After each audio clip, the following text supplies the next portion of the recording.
کہنے والے کو سننا پڑے، یہ اس کے لیے ایک امتحان ہوتا ہے۔ اور ایسے احباب کے سامنے جو خود دوسروں کو نصیحت کرتے ہوں، انہیں کوئی بات سنائی جائے، سنانے والے کے لیے بھی ایک امتحان اور آزمائش ہوتی ہے۔ البتہ ہمارا سفر کا سلسلہ چونکہ شروع ہوا ہی ہے طلب سے، ہم عالم بننے سے پہلے طالب علم بنے ہیں۔ طلب والی وہ کیفیت ہم میں ہمیشہ باقی رہنی چاہیے۔ ہمیں ہمارے اساتذہ نے سکھایا، ہم میں سے جو معلم ہیں، مدرس ہیں، وہ اپنے طلباء کو سکھاتے ہیں موت تک طالب علم بن کے رہنا چاہیے۔ طلب والی کیفیت ختم ہو جاتی ہے تو مطلوب کی ناقدری پیدا ہو جاتی ہے۔ امام غزالی رحمۃ اللہ علیہ نے احیاء العلوم کی پہلی جلد میں لکھا ہے کہ جب آدمی کو پیاس لگتی ہے پانی کی قدر پیدا ہوتی ہے، بھوک لگتی ہے تو نوالے کی قدر پیدا ہوتی ہے، پیاس نہیں لگی زمزم بھی پلاؤ تو پینے تیار نہیں ہوگا، کھانا کھلاؤ کھا کے بھی ناشکری ادا کرے گا۔ طلب اصل چیز ہوتی ہے۔ آدمی میں اگر سچی طلب ہو تو پھر وہ چور کی نصیحت پر بھی عمل کر لے گا، اور اگر سچی طلب نہ ہو تو اپنے شیخ و مرشد کی نصیحتوں کو بھی ضائع کر دے گا۔ امام غزالی رحمۃ اللہ علیہ میں طلب تھی تو جو کتابوں کا بستہ اور تھیلی وہ اٹھا کر لے جا رہے تھے، چوروں نے چرا لیا، پکارنے چیخنے لگے کہ بھائی اس میں کوئی خزانہ نہیں ہے، اس میں میرا لکھا پڑا علم محفوظ ہے۔ چوروں نے نصیحت کی ایسا بھی کیا علم جسے چرا لیا جا سکتا ہے، جسے چرا لیا جائے تو وہ لکھنے پڑھنے والا جاہل ہو جائے۔ بات دل کو لگی، 6 سال تک اپنی لکھی ہوئی باتوں کو حفظ کرنے میں لگا دیا، اور اب کہا کہ اب میرا علم کوئی چرا نہیں سکتا۔ لیکن یہ حفظ کی توفیق نصیب ہوئی چور کی نصیحت سے۔ پتہ چلا طلب سچی ہوتی ہے تو چور کی نصیحت بھی عمل کر جاتی ہے۔ اگر طلب صادق نہ ہو تو شیخ و مرشد کی نصیحتیں بھی آدمی ضائع کر دیتا ہے۔ تو ہم میں طلب ہونی چاہیے۔ دوسری بات یہ بھی ہمیں ذہن میں رکھنا ہے، ہم عام سامعین کی طرح نہیں ہیں۔ جس طرح جمعہ کے خطبے میں آ جاتے ہیں، درمیان میں بھی آ گئے، آخر میں بھی آ گئے، وآخر دعوانا پر بھی آ گئے، ہم وہ سامعین نہیں ہیں۔ ہم شروع سے جسمن بھی شریک ہیں، ذہنن بھی شریک ہیں، فکرن اور عملن بھی شریک ہونے کی نیت سے حاضر ہوئے ہیں۔ تو ہماری نیت کی درستگی ہمارے عمل کے رخ کو بدلتی ہے۔ نیت کی خرابی عمل کے رخ کو خراب کر دیتی ہے۔ بڑوں نے لکھا ہے، اسلاف کی کتابوں میں موجود ہے، نیت درست ہو چھوٹے عمل بھی اللہ کے نزدیک مقبول ہو جاتے ہیں، نیت خراب ہو تو بڑے عمل بھی مردود ہو جاتے ہیں۔ نیت اچھی تھی، زانیہ کے کتے کو پانی پلانے نے بھی نجات دلا دیا۔ نیت خراب تھی تو کعبۃ اللہ سے بھی ناپاک ہو کے نکلتے ہیں۔ تو اس واسطے نیت کی درستگی بڑی اہمیت رکھتی ہے۔ ہم جانتے ہیں کہ سامعین جو عام طور سے دیگر جلسوں میں ہوتے ہیں، پروگرامات میں ہوتے ہیں، وہ 3 طرح کے ہوتے ہیں۔ ایک سامعین میں سے وہ ہوتے ہیں جو قانع ہوتے ہیں، دوسرے وہ ہیں جو جامد ہوتے ہیں، تیسرے وہ ہیں جو واقعتاً نفع کی نیت سے سنتے ہیں، استفادے کی غرض سے سنتے ہیں، طالب ہوتے ہیں۔ ہمیں نہ قانع بننا ہے نہ جامد بننا ہے، بلکہ ہمیں طالب بننا چاہیے۔ تینوں کی وضاحت کیا ہے؟ قانع جو ہوتا ہے وہ جلسے میں آنے سے پہلے جیسا تھا، جلسے سے اٹھنے کے بعد بھی ویسے ہی رہتا ہے۔ مال کی جو قناعت ہوتی ہے وہ پھر بھی پسندیدہ ہے۔ علم کی قناعت دراصل وہ کبر کی علامت ہوتی ہے۔ علم میں ہمیں قناعت کا حکم نہیں دیا گیا، مال میں ہمیں قناعت کا حکم دیا گیا ہے۔ علم میں ہمیں حرص کا حکم دیا گیا ہے کہ ایک مال کا حریص دوسرا علم کا حریص، ان کا پیٹ کبھی نہیں بھرتا ہے۔ تو ہمیں علم کا حرص سکھایا گیا ہے۔ جو قانع ہوتا ہے اس کی سوچ یہ ہوتی ہے کہ مجھے کرنا کیا ہے، دعوت دے دیے ہیں چلے جائیں گے، نہیں جائیں گے تو دل ٹوٹ جائے گا، ناراض ہو جائیں گے، بات نہ پوچھیں گے، اتنی محنت سے پورے ضلع کا پروگرام رکھا گیا، آپ آئے نہیں ہیں، دوسرے وقتوں میں بولتے رہتے ہیں کہ فتنے پھیل رہے ہیں، کیا حل ہے، کیا کریں؟ وہ حل کے لیے تو ہم سب سر جوڑ کے بیٹھنے کے لیے پروگرام کیا گیا تھا۔ وہ منہ دکھا کے چلے جائیں، تسلی ہو جائے، بعد میں شکایتوں کا سلسلہ نہ رہے۔ علمی قناعت دراصل یہ تکبر کی علامت ہوتی ہے، اسے خدا جگہ نہیں دیتے ہیں، مخلوق کیا جگہ دے گی؟ اس واسطے علم میں قناعت نہیں ہونی چاہیے۔ دوسرا جو جاہل ہوتا ہے اسے دوسری زبان میں ناقد بھی کہتے ہیں۔ ناقد کا مطلب یہ ہے وہ شروع سے لے کے آخر تک استفادے کی نیت ہی نہیں کرتا ہے، وہ تنقید ہی کی نیت کرتا ہے۔ یہاں نہیں ہونا تھا، وہاں ہونا تھا جلسہ، ایسا نہیں ہونا تھا، ویسا ہونا تھا، خصوصی مہمان فلاں نہیں فلاں ہونا تھا، عنوان یہ نہیں وہ ہونا تھا، اسٹیج ایسا نہیں ویسا ہونا تھا، پورا بیان ٹھیک رہا لیکن درمیان میں یہ بات نہیں بولنا تھا۔ یہ ساری نقد والی ہی کیفیت اس کے اندر رہتی ہے۔ ناقد کا حال یہ ہے وہ وقت کے قطب اور ابدال کی مجلس سے بھی محروم اٹھتا ہے۔ وہ ہم جیسے نالائقوں کی مجلس سے محروم اٹھے تو کوئی بڑی بات نہیں، وہ بڑے سے بڑے قطب ابدال کی مجلس سے بھی محروم اٹھتا ہے۔ ان کے سامنے جنید بغدادی، عبدالقادر جیلانی بھی آ جائیں تو ان سے بھی کہے گا آپ کے زمانے میں انٹرنیٹ نہیں تھا، اس واسطے اتنے بڑے قطب ابدال بن گئے، ہمارے زمانے میں ہوتے تو آپ بھی نہیں بن پاتے۔ نقد کی جو کیفیت ہے یہ تعمیری ہو تو ترقی کا ذریعہ بنتی ہے، اور نقد اور تنقید تعمیری نہ ہو، تخریبی ہو تو خود کو بھی بگاڑ دیتی ہے، بننے والوں کو بھی بگاڑ دیتی ہے۔ ہم جب تعمیری اور تخریبی تنقید کا فرق نہیں کر سکتے ہیں اور نہ اس مضمون کو ہم پڑھے ہیں تو ہمارے لیے بہتر یہی ہے کہ ہم اس نیت سے ہی فارغ ہو جائیں کہ ہمارے اندر نقد کی کیفیت نہ رہے۔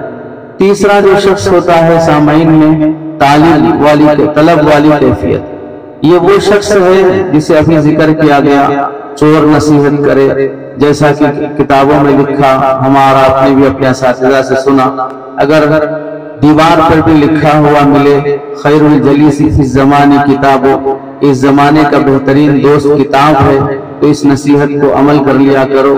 بلکہ ہمارا آپ نے جنہوں نے حضرت مولانا عبدالخالق مدراسی صاحب دامت برکاتہم سے پڑھا ہوگا، انہوں نے متنبی کے درس میں ایک مرتبہ تلطفاً اور مذاقاً فرمایا تھا کہ اگر گدھے کی گاف پر بھی لکھا ہوا ملے خیر الجلیس فی الزمان کتاب تو بھی نصیحت مان لیا کرو۔ وہ اپنے ذوق اور مزاج سے فرمایا تھا۔ باقی کہنا یہ ہے کہ اگر نصیحت کی بات اچھی ملتی ہو، کہنے والا کوئی بھی ہو، اسے لینا چاہیے۔ تو پہلے ہم نیت کی درستگی پر توجہ دیں تاکہ ہمارا جلسہ ضائع نہ ہو، یہ محنتیں ضائع نہ ہو۔ آدمی ایک ضلع کو جوڑنے میں اور ایک دینی ماحول قائم کرنے میں بڑی مصیبتیں، بڑی شکایتیں جھیلنا پڑتا ہے۔ پروگرام قائم کرنے سے پہلے بھی، پروگرام قائم کرنے کے بعد بھی بہت سے مسائل کو آدمی سامنا کرنا پڑتا ہے۔ معمولی بات نہیں ہے اتنے اہل علم کو ایک جگہ جمع کر دینا۔ ہر آدمی اپنے آپ کو، ہر آدمی اپنی جگہ پر اپنی ذات میں بڑا ذمہ دار ہے۔ ایک قوم، ایک طبقہ، ایک جماعت اس کے پیچھے ہے، معتقدین ہیں، مریدین ہیں، متوسلین ہیں یا محبین اور سامعین ہیں۔ ہر آدمی کی اپنی مسجد میں، اپنے محلے میں ایک حیثیت ہے۔ اپنی ساری حیثیتوں کو بھلا کر ایک جگہ جمع ہونا اور استفادے کی غرض سے آنا، دراصل اجتماعیت کا یہی ایک سب سے بڑا سبب ہے۔ بقول حضرت حاجی امداد اللہ مہاجر مکی رحمت اللہ علیہ کے، اجتماعیت تواضع سے پیدا ہوتی ہے۔ میں اپنے آپ کو مٹا دوں اور یہ کہوں کہ ہمارے سامنے والے صاحب سے کام لے لیا جائے، ان کو آگے بڑھایا جائے، وہ جیسا بولیں وہ ہم کر لیں گے، یہ تواضع والی صفت اجتماعیت پیدا کرتی ہے۔ مال دولت سے، عہدوں سے آدمی منتشر ہو جاتا ہے، تواضع کی صفت سے آدمی مجتمع ہو جاتا ہے۔ یہ صفت کی ہم میں کمی ہے، اس کی طرف توجہ ہونی چاہیے۔ موجودہ جو فتنوں کا دور ہے، اس میں ہم اہل علم کی کیا ذمہ داریاں ہیں، اس سے متعلق آپ حضرات کے سامنے کچھ باتیں عرض کرنی ہے۔ گفتگو کا حصہ، گفتگو دو حصوں پر تقسیم ہے۔ پہلا حصہ ہے گفتگو کا وہ رخ ہے جس میں ہمیں اپنی ذات کو تیار کرنا ہے فتنوں کے مقابلے کی خاطر۔ دوسرا حصہ وہ ہے عملی طور پر ہمیں میدان میں کرنے کے کچھ کام ہیں جس میں ہم فتنوں کا تعاقب کر سکیں اور اپنے اس نقصان کی تلافی اور تدارک کر سکیں۔ پہلا جو حصہ ہے کہ فتنوں کے تعاقب کے لیے ہمیں جو اپنی ذات کی تیاری کرنی چاہیے، اپنی طرف توجہ دینی چاہیے۔ ایک پہلی اور اہم صفت ہے جس میں ہم لوگ مبتلا ہیں یا غلط فہمی کا شکار ہیں۔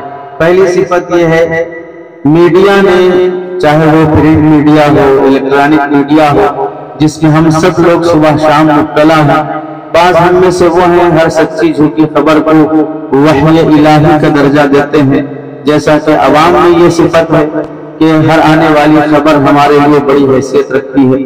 پہلے تو ہم کو یہ سوچنا چاہیے، کیا میرے لیے اینڈرائڈ موبائل اتنا ضروری ہے، اور واٹس ایپ، فیس بک، انسٹاگرام، یہ سب میرے لیے ضروری ہے، اور اس میں آنے والا ہر میسج میرے لیے ضروری ہے، ہر ویڈیو کلپ میرے لیے ضروری ہے؟ کیا ہر ویڈیو کلپ کا میرے لیے فائدہ مند ہونا میرے استاذ نے کہا، میرے شیخ نے کہا، یا میں نے استخارہ کیا؟ کہ ہر واٹس ایپ گروپ میں میرا شامل ہونا ضروری ہے؟ ہر میسج کا دیکھنا اور اسے آگے فارورڈ کرنا میرے لیے ضروری ہے؟ عام طور سے دیکھا گیا ہے، تجربہ کرنے والے کر رہے ہیں، سائنس تحقیق کرنے والے کر رہے ہیں، وہ کہتے ہیں کہ عام طور سے جو شخص اپنے وقت کو منظم نہیں کرتا ہے، 4 سے 6 گھنٹے آرام سے وہ اپنا وقت اسکرین کو دیتا ہے، 4 سے 6 گھنٹے اپنا وقت اسکرین کو دیتا ہے۔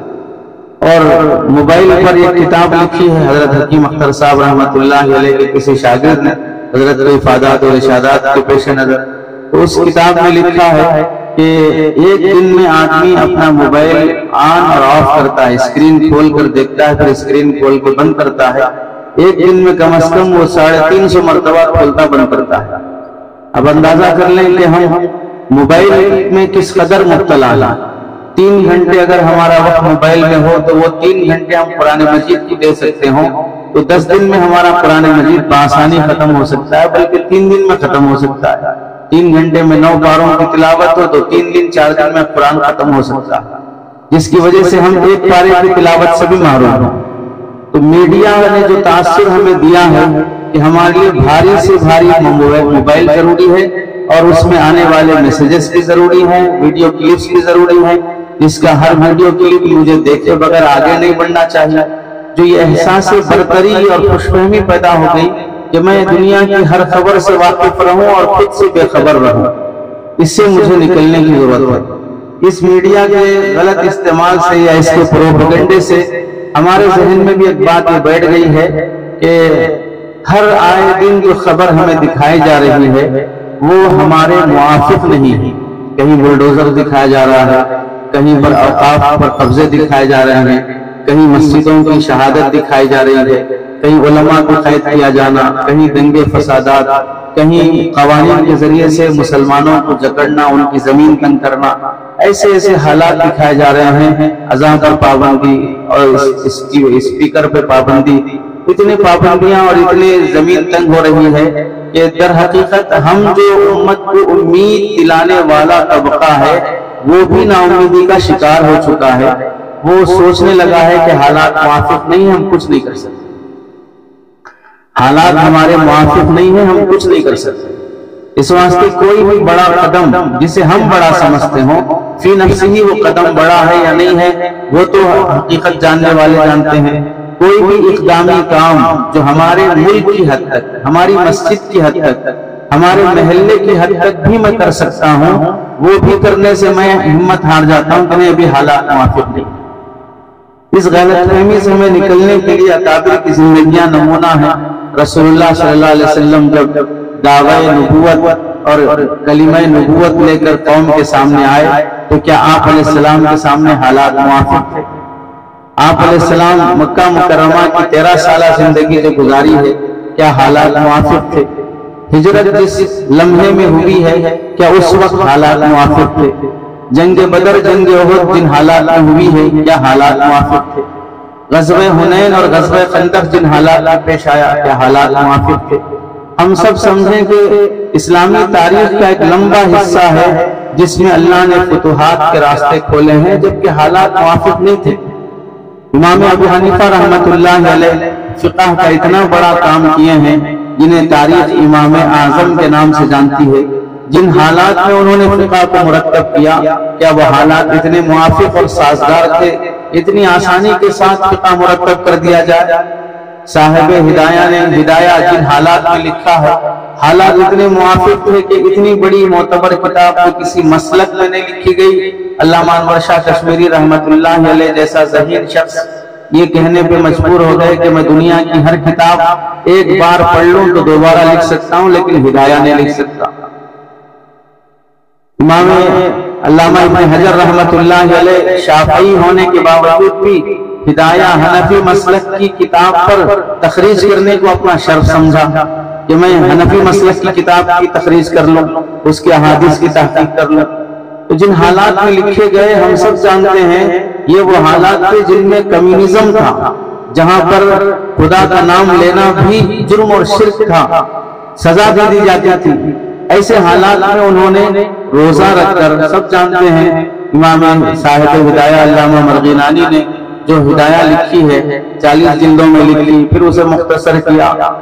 اس عرصے میں 14 سال لگے، 16 سال لگے۔ ان پورے 14 سال 16 سال کے عرصے میں صبح سے گھر ٹیفن لے جاتے، وہاں گھر مدرسہ جا کر بچوں کو کھلا دیتے۔ گھر والے سمجھتے کہ مدرسہ جا کے کھائیں گے، بچے جب ٹیفن ملتا تو سمجھتے گھر سے کھا کے آئے اس واسطے ہمیں کھلا رہے ہیں، لیکن پوری ہدایہ مرتب کرنے تک روزے کی حالت میں زندگی گزارتا۔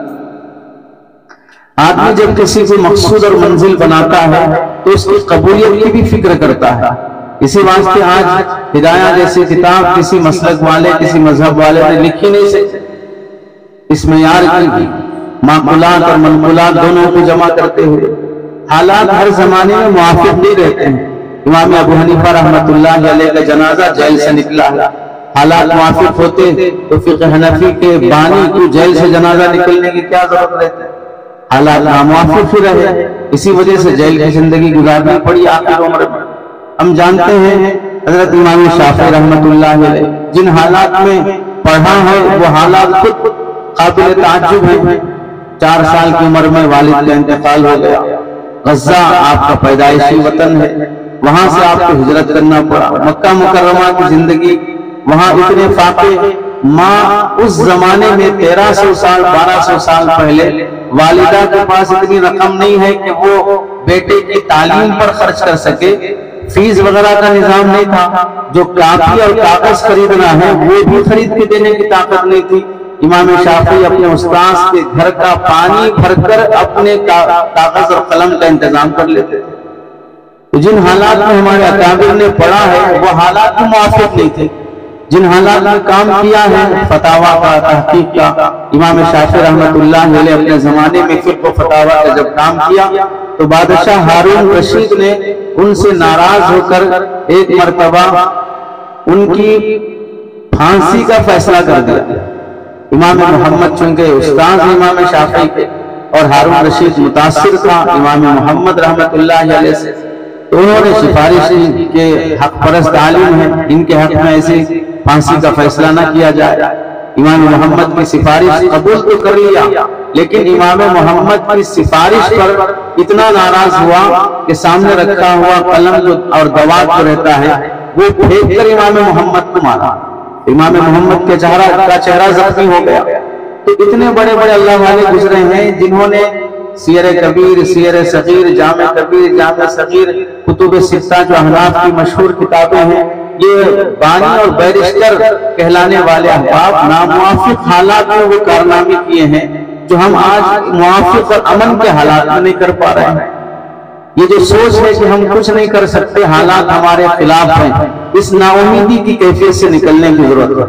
کل قیامت کے دن غزہ اور فلسطین کی خواتین اور وہاں کے معصوم بچے ہمارے خلاف حجت قائم نہ کر لیں کہ وہاں تو جنگ کے حالات ہیں، ان حالات میں وہ اپنے بچوں کو 1 سال کے اندر گزشتہ 2024 میں 1 سال میں سارے جنگ کے عالم میں 900 بچوں کو قرآن مجید کا حافظ بناتا ہے۔ اور امن کی حالت میں ہم اپنے مکتب کے نظام کو منظم نہیں کر سکتے ہیں، اپنے مدرسے کے معیار کو منظم نہیں کر سکتے ہیں، تو پھر وہ غزہ اور فلسطین کے بچے ہمارے خلاف حجت بنے۔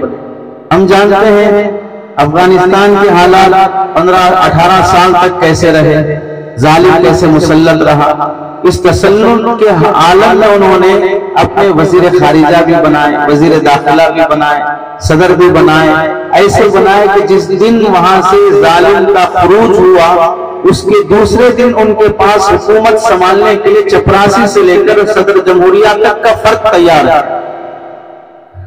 اور ہمارا حال یہ ہے کہ اس وقت اگر ہمارے حوالے ملک کی صدارت، ملک کی وزارت، ملک کی سیاست ہمارے حوالے کر دی جائے تو ہمارے پاس ایک کانسٹیبل ڈھنگ کا نہیں ملے گا، ملک سنبھالنے والا صدر کہاں سے ملے گا؟ امن کے حالات میں جو کرنے کے کام ہیں وہ ہم نہیں کر پا رہے ہیں، اور ہمیں شکایت اس بات کی ہے کہ ہمارے حالات موافق نہیں ہیں، اس واسطے ہم کچھ نہیں کر سکتے۔ آپ دیکھیں حضرت علامہ ابن تیمیہ رحمۃ اللہ علیہ جن حالات میں کام کیا ہے وہ موافق حالات ہوتے۔ حضرت علی میاں ندوی رحمۃ اللہ علیہ نے تاریخ دعوت و عظیمت میں علی میاں ندوی رحمۃ اللہ علیہ کو اپنے دور کا مجدد قرار دیا۔ اتنا بڑا شخص جس نے اپنی زندگی کا 7 سالہ یا 8 سالہ حصہ جیل کی زندگی میں گزارا، اور جیل میں رہ کر اپنے شاگردوں کو جو فتاوی اور تحریرات لکھائے ہیں، آج وہ عرب سے 36 جلدوں میں فتاوی المجموع للفتاوی ابن تیمیہ کے نام سے چھپ چکے، تو جیل میں لکھے جا رہے ہیں، 36 جلدوں میں لکھے جا رہے ہیں۔ تو موافق حالات کہاں کام ہوا؟ امام بخاری رحمۃ اللہ علیہ اصح الکتب بعد کتاب اللہ تحت ادیب السماء، 5ویں صدی ہجری میں جس کو یہ مقام ملا ہے صحیح بخاری کو، تو یہ امام بخاری رحمۃ اللہ علیہ موافق حالات میں لکھے ہوتے تو پھر بخارا میں کیوں خبر نہیں بن سکتے؟ پردیس میں کیوں ان کو انتقال ہونا پڑا؟ اپنے ہی لوگوں نے کیوں اپنے یہاں خبر، اپنے یہاں دفن ہونے بھی نہیں دیا، اپنے یہاں آنے بھی نہیں دیا؟ ان سب بزرگوں کی زندگیاں بتاتی ہیں حالات کسی زمانے میں موافق نہیں ہوتے، مخالف حالات میں ہی ہمیں کام کرنا پڑتا ہے۔ ہم میں اگر کوئی آدمی سوچ رہا ہے کہ جب حالات موافق ہو جائیں گے اس وقت میں کام کروں گا، اس کی مثال ایسی ہی ہے جو سمندر کے کنارے کھڑا ہے اور لہریں جو کنارے آ کر ٹکرا رہی ہیں، ان لہروں کو دیکھ کر یہ کہہ رہا ہے جب یہ لہریں رک جائیں تو پھر میں تیرنا سیکھ لوں، جب یہ لہریں رک جائیں پھر میں چھلانگ لگاؤں گا اور تیرنا سیکھ لوں گا۔ جب تک سمندر ہے تب تک لہریں بھی باقی ہیں، لہریں نہ تھمیں گی اور نہ تیرنے کے لیے ہم تیار ہوں، انہی لہروں میں ہمیں تیرنا سیکھنا ہوگا۔ حضرت الیاس صاحب رحمۃ اللہ علیہ جن حالات میں دعوت تبلیغ کا کام لے کے شروع فرمائے ہیں، حالات موافق تھے۔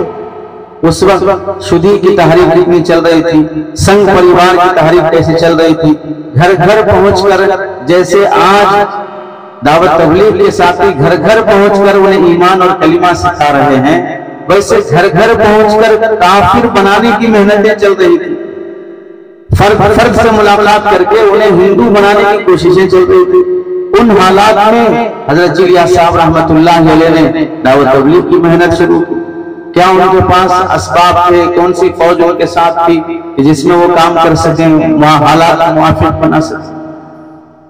دارالعلوم دیوبند کی بنیاد جن حالات میں ڈالی گئی وہ انگریز کا زمانہ ہے، جہاں پھانسی دی گئی، انگریزوں سے 2 جنگیں ہاری گئی، 1857 کی جنگ ہاری گئی، اس کے بعد دارالعلوم دیوبند کی بنیاد رکھی گئی۔ ہارا ہوا طبقہ وہ مثبت پہلو سے کام کرنے کے لیے دارالعلوم کی بنیاد رکھ رہا ہے۔ اس کے 100 سال کے بعد پھر 1957 میں پھر اللہ تعالیٰ فتح اور کامیابی دے رہے ہیں۔ تو ہماری تاریخ اسلاف یہ بتاتی ہے کہ حالات موافق ہوں تو ہمارے بڑوں نے کام کیا ہے، ایسا بہت کم نصیب ہوا۔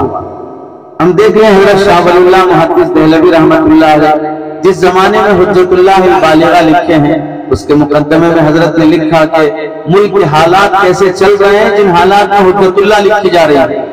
رحمت اللہ الواسع آپ میں سے بہت سے لوگوں نے پڑھا ہوگا، اس کے مقدمے میں حضرت نے وضاحت کی جنگ کے حالات کیسے ظالم حکمران انگریز کے حالات کیسے مسلط ہو چکے تھے، ان حالات میں گوشہ نشینی کے ساتھ حجت اللہ لکھی جا رہی ہے، احکام شرعیہ کو عقل کی نظر میں سمجھایا جا رہا ہے۔ حضرت شاہ عبدالعزیز محدث دہلوی رحمۃ اللہ علیہ جن حالات میں دارالحرب ہونے کا فتویٰ دیا ہے وہ حالات موافق تھے کہ ایسا فتویٰ دیا جا سکتا۔ ہم سے اگر کوئی آدمی ان حالات میں 3 طلاق کا مسئلہ پوچھ لے کہ ایک مجلس میں اگر 3 طلاق دی جائے تو ہوگی کہ نہیں ہوگی، تو ہمیں تحریراً فتویٰ دیتے ہوئے خوف ہوتا ہے کہ کہیں قانون کے خلاف یہ فتویٰ استعمال نہ ہوتا ہے، کیونکہ قانون یہ کہتا ہے کہ 3 نہیں ہے، 1 بھی نہیں ہے، کچھ بھی نہیں ہے، وہ کلام لغو ہے، اس پر کوئی حکم ہی مرتب نہیں ہوگا، قانون یہ کہہ رہا ہے۔ اور مفتی صاحب یہ کہہ رہے ہیں کہ 3 کے 3 واقع ہو گئے اور جدا ہو گئے اور پھر رجوع کی شکل بھی باقی نہیں رہی، اور قانون یہ کہہ رہا ہے کہ رجوع کی شکل بھی باقی ہے، بیوی بھی باقی ہے، طلاق بھی نہیں ہوئی ہے۔ ہاں، یہ بولنا جرم ہے، اس واسطے 2 سال کی سزا ہوگی، جیل میں رہ کے اپنے گھر والی کو پالنا ہوگا، جیسے کہ محترم فلیٹ میں رہ کر پورے ملک کو برباد کر رہے ہیں، ویسے کرنا ہوگا۔ تو یہ حالات جو پریشان کن ہیں، ہم میں سے کوئی آدمی کسی معاشرتی اور آئینی مسئلے میں حکم بتاتے ہوئے خوف کھاتا ہے، وہ دلی کی جامع مسجد پہ کھڑے ہو کر جس کی سلطنت چل رہی ہے اس کی سلطنت میں کھڑے ہو کے فتویٰ دیتے ہیں کہ آج سے ملک دارالحرب ہو چکا۔ کام کرنے والے عزائم والے ہوتے ہیں، عزیمت والے ہوتے ہیں، رخصت والوں سے کام نہیں ہوتا، عزیمت والوں سے اللہ تعالیٰ ہر وقت کام لیتے ہیں۔ چنانچہ ہم جانتے ہیں امام محمد رحمت اللہ علیہ رات بھر قربانی دے کر، نیند قربان کر کے، اپنی خواہشات قربان کر کے، کتب ستہ جو حناف کی معتبر کتابیں ہیں لکھنے میں مصروف ہیں، شاگرد کہتے ہیں، والدہ کہتی ہے رات ہو گئی، سب سو گئے، چراغوں کا دور ہے، آپ بھی سو جائیں۔ امام محمد رحمت اللہ علیہ فرماتے ہیں پوری قوم اس واسطے سوئی ہے کہ محمد جاگ رہا ہے، اگر میں بھی سو جاؤں گا تو قوم کے مسائل کون حل کرے گا؟ اس قربانی کے ساتھ جب کتاب لکھی گئی، کتاب الاصل المعروف المبسوط، تو اس کتاب کو ایک یہودی عالم دین نے پڑھا، اس کا تبصرہ یہ ہوا ھذا کتاب محمدکم الاصغر فکیف کتاب محمدکم الاکبر، یہ تمہارے چھوٹے محمد کی کتاب کا عالم ہے تو بڑے محمد کی کتاب کا عالم کیا ہوگا؟ قربانی والے، عزیمت والے انقلاب پیدا کرتے ہیں۔ میں ایک رسم نہیں چھوڑ سکتا ہوں، میں اپنے آپ میں ایک خواہش نفس نہیں چھوڑ سکتا ہوں، تو میں تبدیلی کے کیا خواب دیکھ سکتا ہوں؟ ہمیں ہمارے اکابر نے جس دور میں کام کیا ہے اسی دور کو سامنے رکھنا ہوگا، اور جن حالات میں جو خواب دیتے ہیں ان حالات میں وہی خواب دیکھنا ہوگا۔ ہم ایسا نہیں ہو سکتا ہم مراہق رہ کر 50 سال کی عمر والا، 55 سال کی عمر والا خواب دیکھیں، ہم مراہق رہ کر 50-55 سال کی عمر والا خواب دیکھیں، ابھی بالغ بھی نہیں ہوئے ہیں، محبین کے طبقے کا خواب دیکھ رہے ہیں، ابھی بالغ بھی نہیں ہوئے ہیں، ایک بڑی جماعت کے ہمارے ساتھ چلنے کا خواب دیکھ رہے ہیں۔ اس طرح کے خوابوں سے حالات نہیں بدلتے ہیں۔ ہم دیکھیں ہمارے اکابرین میں سے حضرت مولانا ابوالکلام آزاد رحمت اللہ علیہ ترجمان القرآن 3 جلدوں میں جن کی کتاب ہے، اور بھی کتابیں ہیں غبار خاطر، کلام خاطر وغیرہ، جنہوں نے آزادی کے موقع پر قربانیاں دی تھی۔ 11 سال کی زندگی ان کی جیل میں گزری ہے مولانا ابوالکلام آزاد رحمت اللہ علیہ، 11 سال کی زندگی، 11 سال کی زندگی میں سے 1 جلد قرآن مجید کا ترجمہ انہوں نے باہر کیا، باقی 2 جلدوں کا قرآن مجید کا ترجمہ انہوں نے جیل میں کیا۔ کام کرنے والوں کے لیے جیل کی زندگی بھی موافق ہے، ناکام لوگوں کے لیے امن اور باہر کی زندگی بھی موافق نہیں لگ رہی ہے۔ کام کرنے والوں کے لیے دن چھوٹا لگ رہا ہے، سونے والوں کے لیے رات چھوٹی لگ رہی ہے۔ کام کرنے والوں کے لیے دن چھوٹا لگ رہا ہے، سونے والوں کے لیے رات چھوٹی لگ رہی ہے۔ تو یہ ہماری زندگی کی کیفیات ہیں۔ آپ جانتے ہیں کہ ترجمہ شیخ الہند ہمارے بچپنے میں بھی آپ بھی جانتے ہیں کہ وہ سعودی عرب سے چھپا کرتا تھا، بعد میں حالات ایسے بگڑ گئے جس کی شکایت سب کو ہے کہ مکاروں نے، چال بازوں نے سیاسی چاپلوسی کے ساتھ عہدے پا کر اس قرآن مجید کے ترجمے کی توات کو بند کرا کے اپنا قرآن مجید کا ترجمہ آپ کرانے لگے۔ تو وہ قرآن مجید حضرت شیخ الہند رحمت اللہ علیہ نے اس قرآن مجید کا ترجمہ تو دیوبند میں کیا، لیکن تفسیر جو ہوئی ہے وہ تفسیر سورہ نساء تک کی دارالعلوم دیوبند میں ہوئی، باقی پورا وہ مالٹا کی جیل میں ہوا۔ ان بزرگوں نے ناموافق حالات میں جیل کی زندگی میں جو کام کیا ہے وہ امن کے حالت میں ہم نہیں کر پاتا۔ تو میڈیا کے اس تاثر سے نکلنے کی ضرورت ہے۔ ہم جانتے ہیں بہار کے ایک بڑے عالم گزرے ہیں حضرت مولانا ابو المحاسن سجاد رحمت اللہ علیہ۔ یہ وہ بزرگ ہیں جنہوں نے حضرت مفتی کفایت اللہ رحمت اللہ علیہ کے ساتھ مل کر یہ مسلم پرسن اللہ اور جمعیت العلماء کی مضبوطی اور فقہ اکیڈمی، حتیٰ کہ ان کی تاریخ میں لکھا ہے بہار کی اپنے ایریے میں انہوں نے مستقل پارلیمنٹ اور سلطنت بنا لی تھی، جس کی پولیس بھی تھی، جج بھی تھا، عدالت بھی تھی، فیصلے ہوتے تھے۔ 6 مہینے میں انہوں نے ایک ملک کے نظام کو بنا کر دکھایا۔ حضرت مولانا منظور نعمانی رحمت اللہ علیہ ان کے کارناموں سے متاثر ہو کر ہی ابو المحاسن سجاد کے اس نام کو لے کر اپنے فرزند حضرت مولانا خلیل الرحمن سجاد نعمانی کا نام رکھا۔ ان بزرگوں کے وہ کارنامے جو ایک تنہا فرد ایک ملک کو ایک سلطنت کا نقشہ پیش کر رہا ہے۔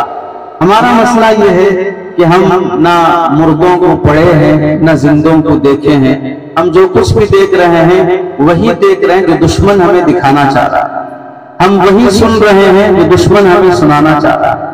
ہم اپنے بزرگوں کو نالی میاں رحمت اللہ علیہ کو پڑھا کہ فکر میں وسعت پیدا ہو سکے، نہ حضرت تھانوی کو پڑھا کہ فکر اور علم میں گہرائی پیدا ہو سکے۔ ان بزرگوں کے علم سے ہم بیزار ہیں۔ جیسے ہی حضرت تھانوی کا نام آئے گا ان کی گاڑی اردو اتنا ذہن میں آ جاتی ہے کہ کوئی کتاب اٹھانا ہی پسند نہیں کرتا ہے، ان کی مشکل اردو اتنی آ جاتی ہے ذہن میں آ جاتی ہے اس سے عربی پڑھ لینا آسان ہے اس اردو کے مقابلے میں، ایسا آدمی سوچتا ہے۔ ان بزرگوں کے علم سے محروم ہونے کی وجہ سے ہم نا امیدی کے شکار ہو چکے ہیں اور یہ سوچ رہے ہیں حالات اچھے ہوں گے تو کام کر لوں گا۔ سچی بات یہ ہے حالات اچھے ہوں گے جتنا اب سو رہے ہیں اور سو جائیں، جتنا اب غفلت میں ہیں اور غفلت میں ہو جائیں۔ ہمارا حال تو یہ ہے جب کوئی باطل محنت کرتا ہے تو جوش میں آتے ہیں، ایک جلسہ کر لیتے ہیں، جلسے کے بعد جب سوتے ہیں تو پھر کوئی اور باطل سامنے آئے گا تو پھر بیدار ہوتے ہیں۔ اس طرح نیند کے شکار، غفلت کے شکار طبقے کو حالات کے موافق ہونے کا انتظار نہیں کرنا چاہیے۔ ہمارا تو حال وہ ہونا چاہیے کہ جلسہ ہمارا ایسا ہو جیسے کہ نماز کا جلسہ ہوتا ہے، اور نماز کا جلسہ کہتے ہیں 2 سجدوں کے درمیان کے وقفے پہ، 2 سجدوں کے درمیان کے وقفے کو جلسہ کہا جاتا ہے۔ اور ہماری قوم کا حال تو یہ کہ جلسے ہمارے 5-5 گھنٹے کے ہوں اور کام ہمارا قیام کا جو وقت ہے، طول قیام کی تاکید ہے، طول جلسہ ہمارے اندر پایا جاتا ہے۔ طول قیام کی تاکید ہے کہ لمبا قیام کرو، لمبا رکوع کرو، لمبے سجدے کرو، تو ہمارے لمبے جلسے ہوتے ہیں، لمبے کام نہیں ہوتے، لمبے کارنامے نہیں ہوتے۔ اس کا مطلب موجودہ یا آئندہ جلسوں کی تنقید نہیں ہے، لیکن ہر کام کو اس کے معیار پر رکھنے کی تشکیل ہے کہ ہر کام کو اس کا درجہ دے کر کیا جائے۔ جب بھی فتنہ ہوتا ہے تو ہم سوچتے ہیں کہ ایک جلسہ کرنا چاہیے۔ ہم دیکھیں جتنے فتنے پھیل رہے ہیں وہ جلسوں سے پھیل رہے ہیں کہ قیام سے پھیل رہے ہیں، وہ جلسوں سے پھیل رہے ہیں کہ قیام سے پھیل رہے ہیں۔ وہ قیام سے وہ کھڑے ہیں اپنے کام کو لے کر، وہ رات جا رہے ہیں، راتوں کے 12 بجے جا کے مل رہے ہیں، صبح لوگ اٹھنے سے پہلے جا کے مل رہے ہیں، وہ اندھیروں میں مل رہے ہیں، وہ تنہائیوں میں مل رہے ہیں۔ وہ محنتیں جلسوں سے نہیں کر رہے ہیں، وہ محنتیں قیام سے کر رہے ہیں۔ اور ہم چاہتے ہیں کہ 10 سال کسی نے ذہن سازی کی، اس ذہن سازی کو 10 منٹ میں ہم ختم کر دیں، اور جبکہ ہمارا حال خود یہ ہے کہ ہم 10 سال کے پڑھے ہوئے کو 10 منٹ میں بلا چکے ہیں، 10 سال کے پڑھے ہوئی بحثوں کو 10 منٹ بھی یاد نہیں رکھ سکے، جس کی وجہ سے اپنی قوم کو جو تفسیر دینا ہے، جو قرآن کا فہم دینا ہے، جو حدیث کا فہم دینا ہے، جو فقہاء کی سمجھ دینا ہے، جو عقائد کا ادراک دینا ہے، وہ ہم نہیں دے پا رہے ہیں، جس کی وجہ سے باطل محنت کر رہا ہے۔ جہاں بھی جس علاقے میں بھی جانا ہوتا ہے، عام طور سے احباب واقعات اور حالات سنانے کے لیے پوچھنا بھی پڑتا ہے، احباب سناتے بھی ہیں کہ یہاں کا ماحول کیسا ہے، حالات کیسے ہیں، تو اس میں بالعموم یہی سننے کو ملتا ہے کہ فلاں فرقہ ایسے کام کر رہا ہے، فلاں طبقہ ایسے کام کر رہا ہے، فلاں جماعت ایسے کام کر رہی ہے۔ یعنی ہمارے پاس کارگزاریاں ان کی ہیں جن سے ہم متاثر ہیں۔ ہمارا طبقہ کیا کر رہا ہے؟ وہی امامت چل رہی ہے، اور جو روز کی تعلیم ہے، نہ معمول کی خطابت ہے۔ باقی دشمنوں کی ان ساری محنتوں کو دیکھنے کے بعد ہمارے اندر کچھ تحریک پیدا ہوتی ہو، ایسا نہیں۔ میرے مطالعے میں کچھ اضافہ ہوا ہو، ایک نئے فن کو پڑھا ہو، ایسا میرے اندر پیدا نہیں ہو سکتا۔ تو پہلی بات تو یہ ہے کہ ہم نا امیدی کے اس ماحول سے نکلیں اور اس ذہن سے ہم نکلیں کہ حالات درست ہونے کے بعد ہمیں کام کرنا ہے۔ دوسری بات آپ حضرات کے سامنے عرض یہ ہے کہ ہمارے ذہنوں میں ایک بات یہ بھی ہے کہ موجودہ جو حکومت ہے اس سے ہمیں شکایت ہونی بھی چاہیے۔ جہاں ہم خدمت دین میں مصروف ہیں، امامت ہے، مدرسہ ہے، کتابت ہے، جہاں بھی ہیں وہاں کی کمیٹی سے ہمیں شکایت ہے، وہاں کی عوام سے ہمیں شکایت ہے، اس محلے کے لوگوں سے ہمیں شکایت ہے۔ جس جگہ پر ہم خدمت میں مصروف ہیں ہم اپنے ماحول سے شاکی ہیں، ان سے شکایت وہ ہمیں کرنے نہیں دے رہے، موجودہ حکومت ہمیں کچھ کرنے نہیں دے رہی ہے، ہماری کمیٹی ہمیں کچھ کرنے نہیں دے رہی ہے، ہمارے فلاں صاحب ہمیں کچھ کرنے نہیں دے رہے ہیں۔ یہ شکایتوں کا ایک ماحول ہمارے اندر بھی موجود ہے۔ ہم اس بات کو یاد رکھیں، حضرت حسین احمد مدنی رحمۃ اللہ علیہ شیخ الاسلام فرمایا کرتے تھے، شریعت کو حکومت سے خطرہ نہیں ہے، شریعت کو علماء کی غفلت اور عوام کی جہالت سے خطرہ ہے۔ شریعت کو حکومت سے خطرہ نہیں ہے، شریعت کو علماء کی غفلت اور عوام کی جہالت سے خطرہ ہے۔ حکومت نے ابھی برقعے اور پردے پہ پابندی نہیں لگایا، حکومت نے ابھی فجر کی نماز پہ پابندی نہیں لگایا، حکومت نے ابھی داڑھی پہ پابندی نہیں لگایا، حکومت نے جوڑا جہیز کی رسومات کی تاکید نہیں کی ہے، حکومت نے سود کی تاکید نہیں کی ہے، حکومت نے شراب کو حلال قرار نہیں دے دیا ہے، بزنس کے لائسنس دیا ہے، حلال قرار نہیں دے دیا ہے، لیکن یہ سارے منکرات وہ ہیں جسے ہمارا مسلمان طبقہ حلال سمجھ رہا ہے۔ حکومت نے ان منکرات پر کوئی پابندی نہیں لگائی، ان فرائض پر کوئی پابندی نہیں لگائی کہ یہ منکر ہونا ضروری ہے، یہ فرض بند ہونا ضروری ہے، ایسا کچھ نہیں کیا ہے۔ پھر بھی ہمارا طبقہ فرائض کو ایسے چھوڑا ہے جیسا کہ اس پر بھی پابندی ہے، اور منکرات کو ایسے اپنا رہا ہے جیسے کہ اس کے اپنانے کی پابندی۔ خطرہ حکومت سے کم ہے، میری نفسانیت سے زیادہ ہے، خطرہ حکومت سے کم ہے، میری نفسانیت سے زیادہ ہے۔ اسی واسطے حضرت قاضی مجاہد الاسلام صاحب رحمۃ اللہ علیہ فرمایا کرتے تھے، شریعت کی حفاظت حکومت نہیں کرے گی، شریعت کی حفاظت مسلمانوں کا عمل کرے گا۔ جس عمل کو مسلمان اپنا لیتے ہیں وہ عمل محفوظ ہو جائے گا۔ شریعت کے جس شعبے کو مسلمان اپنا لیتے ہیں چھوڑنے تیار نہیں ہوتے، اگر اسے چھڑانے کی بات کی جائے تو جان دینے تیار ہو جائیں گے، تو شریعت کا وہ عمل محفوظ ہو جائے گا۔ جہاں شریعت کو خود ہم نے چھوڑا وہاں شریعت کو حکومت نے بھی خود چھوڑوایا۔ پہلے برقع میری بیٹی میری بہن کے سر سے نکلا، پھر حکومت نے حجاب کا مذاق اڑایا۔ پہلے بینکوں کی سیڑھیاں میرے تاجر نے چڑھ کر لون کو حلال سمجھا، پھر حکومت نے لون کو عام کیا۔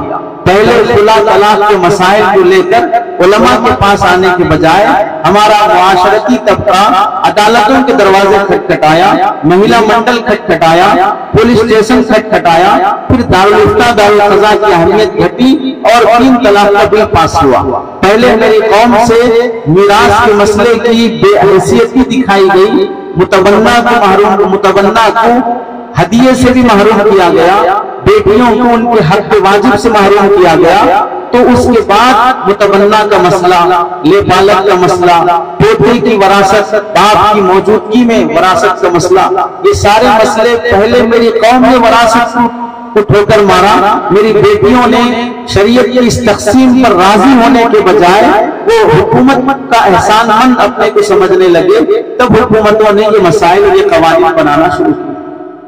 اگر ہمارا طبقہ دارالقضاء آباد رکھتا، دارالفتاء آباد رکھتا، وہ ذلت کے ساتھ پیسہ خرچ کر کے حکومتوں کی سیڑھیاں چڑھ کر اپنی بیڈ روم کی باتیں عدالتوں کے ظالم ججوں کے سامنے بول کر اپنی گھر کی عزت کو نیلام کرنے سے پہلے عزت کے ساتھ شرعی قانون پر راضی ہو جاتے، تو پھر یہ سارے قوانین کا ذہن حکومت کو بھی نہیں جاتا۔ تبھی تو بھائیوں بہنوں کے حمایت کر رہا ہے، میں نے مسلمان بہنوں کا حق ادا کر دیا۔ حکومتوں کو دراصل یہ شریعت کو دراصل ہماری نفسانیت کا ڈر ہے کہ جب تک ہماری نفسانیت ختم نہیں ہوگی، حضرت شاہ جمال الرحمن صاحب رحمۃ اللہ علیہ رحمت برکاتہ فرماتے ہیں کہ نفسانی رکاوٹ بڑے ہیں حکومتی رکاوٹوں کے مقابلے میں میرا نفس نہیں چاہ رہا ہے تو میں شریعت کا بڑا سا بڑا حکم کو ٹھکرا دیتا ہوں، اور جب میرا نفس چاہتا ہے تو شریعت کے بڑے سے بڑے حرام کو بھی میں اپنا لیتا ہوں۔ حضرت غیاث صاحب رحمۃ اللہ علیہ فرماتے ہیں جتنی شریعت پر چل سکتے ہو اتنی شریعت پر چل کے دکھاؤ، جس پر نہیں چل سکتے اللہ اس پر چلا کے دکھائے۔ جتنی شریعت پر چل سکتے ہو اتنی پہ چل کے دکھاؤ، جتنی پہ نہیں چل سکتے اللہ چلا کے دکھائیں گے۔ یہاں سے راستہ مجھے جہاں تک نظر آ رہا ہے وہاں تک کھلا ہے، اس کے بعد بند نظر آ رہا ہے، اس کا مطلب یہ نہیں کہ یہ راستہ ڈیڈ اینڈ ہے، اس کے بعد منزل ہی نہیں ہے۔ جہاں تک نظر آ رہا ہے وہاں تک تو چلو، جہاں پہنچیں گے وہاں آگے کا نظر آئے گا۔ ہم جتنی شریعت پر چل سکتے ہیں اس پر بھی اس لیے نہیں چل رہے کہ ہمیں آگے کا نظر نہیں آ رہا، آگے ہم چل سکیں گے کہ نہیں چل سکیں گے۔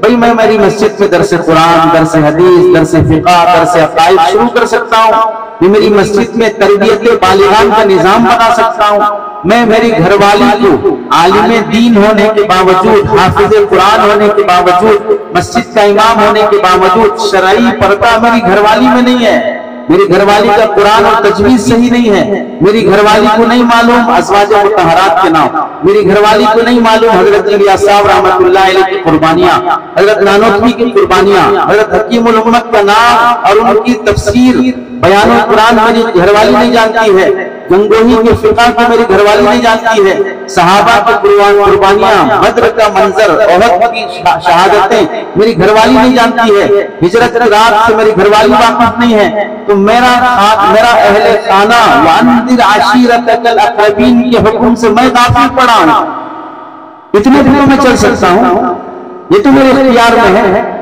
حضرت قاری طیب صاحب رحمۃ اللہ علیہ نے فرمایا تھا کہ میں بخاری جلد ثانی اپنی دادی اماں سے پڑھا ہوں، جن اسلاف کی گھر والیاں بخاری پڑھا سکتی تھی وہ شیخ ثانیہ بن سکتی تھی، آج ان کی نسل کا حال یہ ہے کہ ان کی گھر والی بہشتی زیور سے بھی واقف نہیں، بہشتی ثمر سے بھی واقف نہیں ہے۔ جتنی دین اور شریعت پر میں چل سکتا ہوں اس پر میں چل کے دکھاؤں، جس پر میں نہیں چل سکتا ہوں اللہ چلا کے دکھائے۔ ہم دیکھیں تیسری بات جو ہمیں سمجھنے کی ضرورت ہے، ہم یہ سمجھتے ہیں کہ سیاسی انقلاب آئے گا تو دینی انقلاب بھی آ جائے گا، یعنی موجودہ حکومتیں بدل جائیں اور ہمارے موافق جس کو ہم سمجھ رہے ہیں وہ حکومتیں آ جائیں، اللہ کرے آ جائیں۔ باقی کہ ہمارا یہ سوچنا جب تک یہ سیاسی انقلاب نہیں ہوگا اس وقت تک ہمارا دینی کام بھی کچھ نہیں ہو سکتا، کریں گے بھی تو کامیاب نہیں ہوں گے۔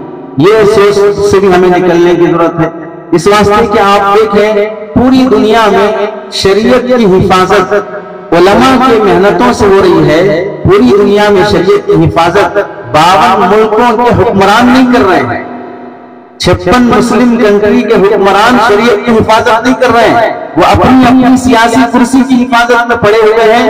اس واسطے جب کرسی کا مسئلہ آتا ہے تو کوئی یمن سے بھی لڑ لیتا ہے، کوئی قطر سے بھی لڑ لیتا ہے، کوئی فلسطین کو پوچھ کے نہیں دیکھتا ہے۔ ہر ایک مسلم حکمران اپنے پورے مسلم کنٹری ہونے کے باوجود، چپراسی سے لے کر وہاں کا حاکم بادشاہ مسلمان ہونے کے باوجود بھی وہاں شریعت کی حفاظت نہیں ہو پا رہی ہے۔ اس سے کیا پتا چلا؟ سیاست ہماری ہو تو شریعت ہماری نافذ ہو جائے گی، ایسا تصور غلط ہے۔ اس وقت بھی مسلم کنٹریز میں شریعت کی حفاظت علماء ہی کر رہے ہیں، سیاسی حکمران یہاں جیسے روڑے اٹکا رہے ہیں اس سے زیادہ مسلم کنٹریز میں ہیں۔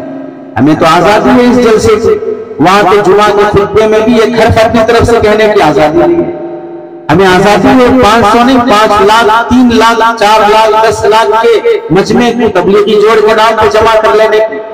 مسجد نبوی میں اگر 20 آدمی حلقہ بنا کے بیٹھ جائیں تو آپ کو بیٹھنے نہیں دیا جائے گا۔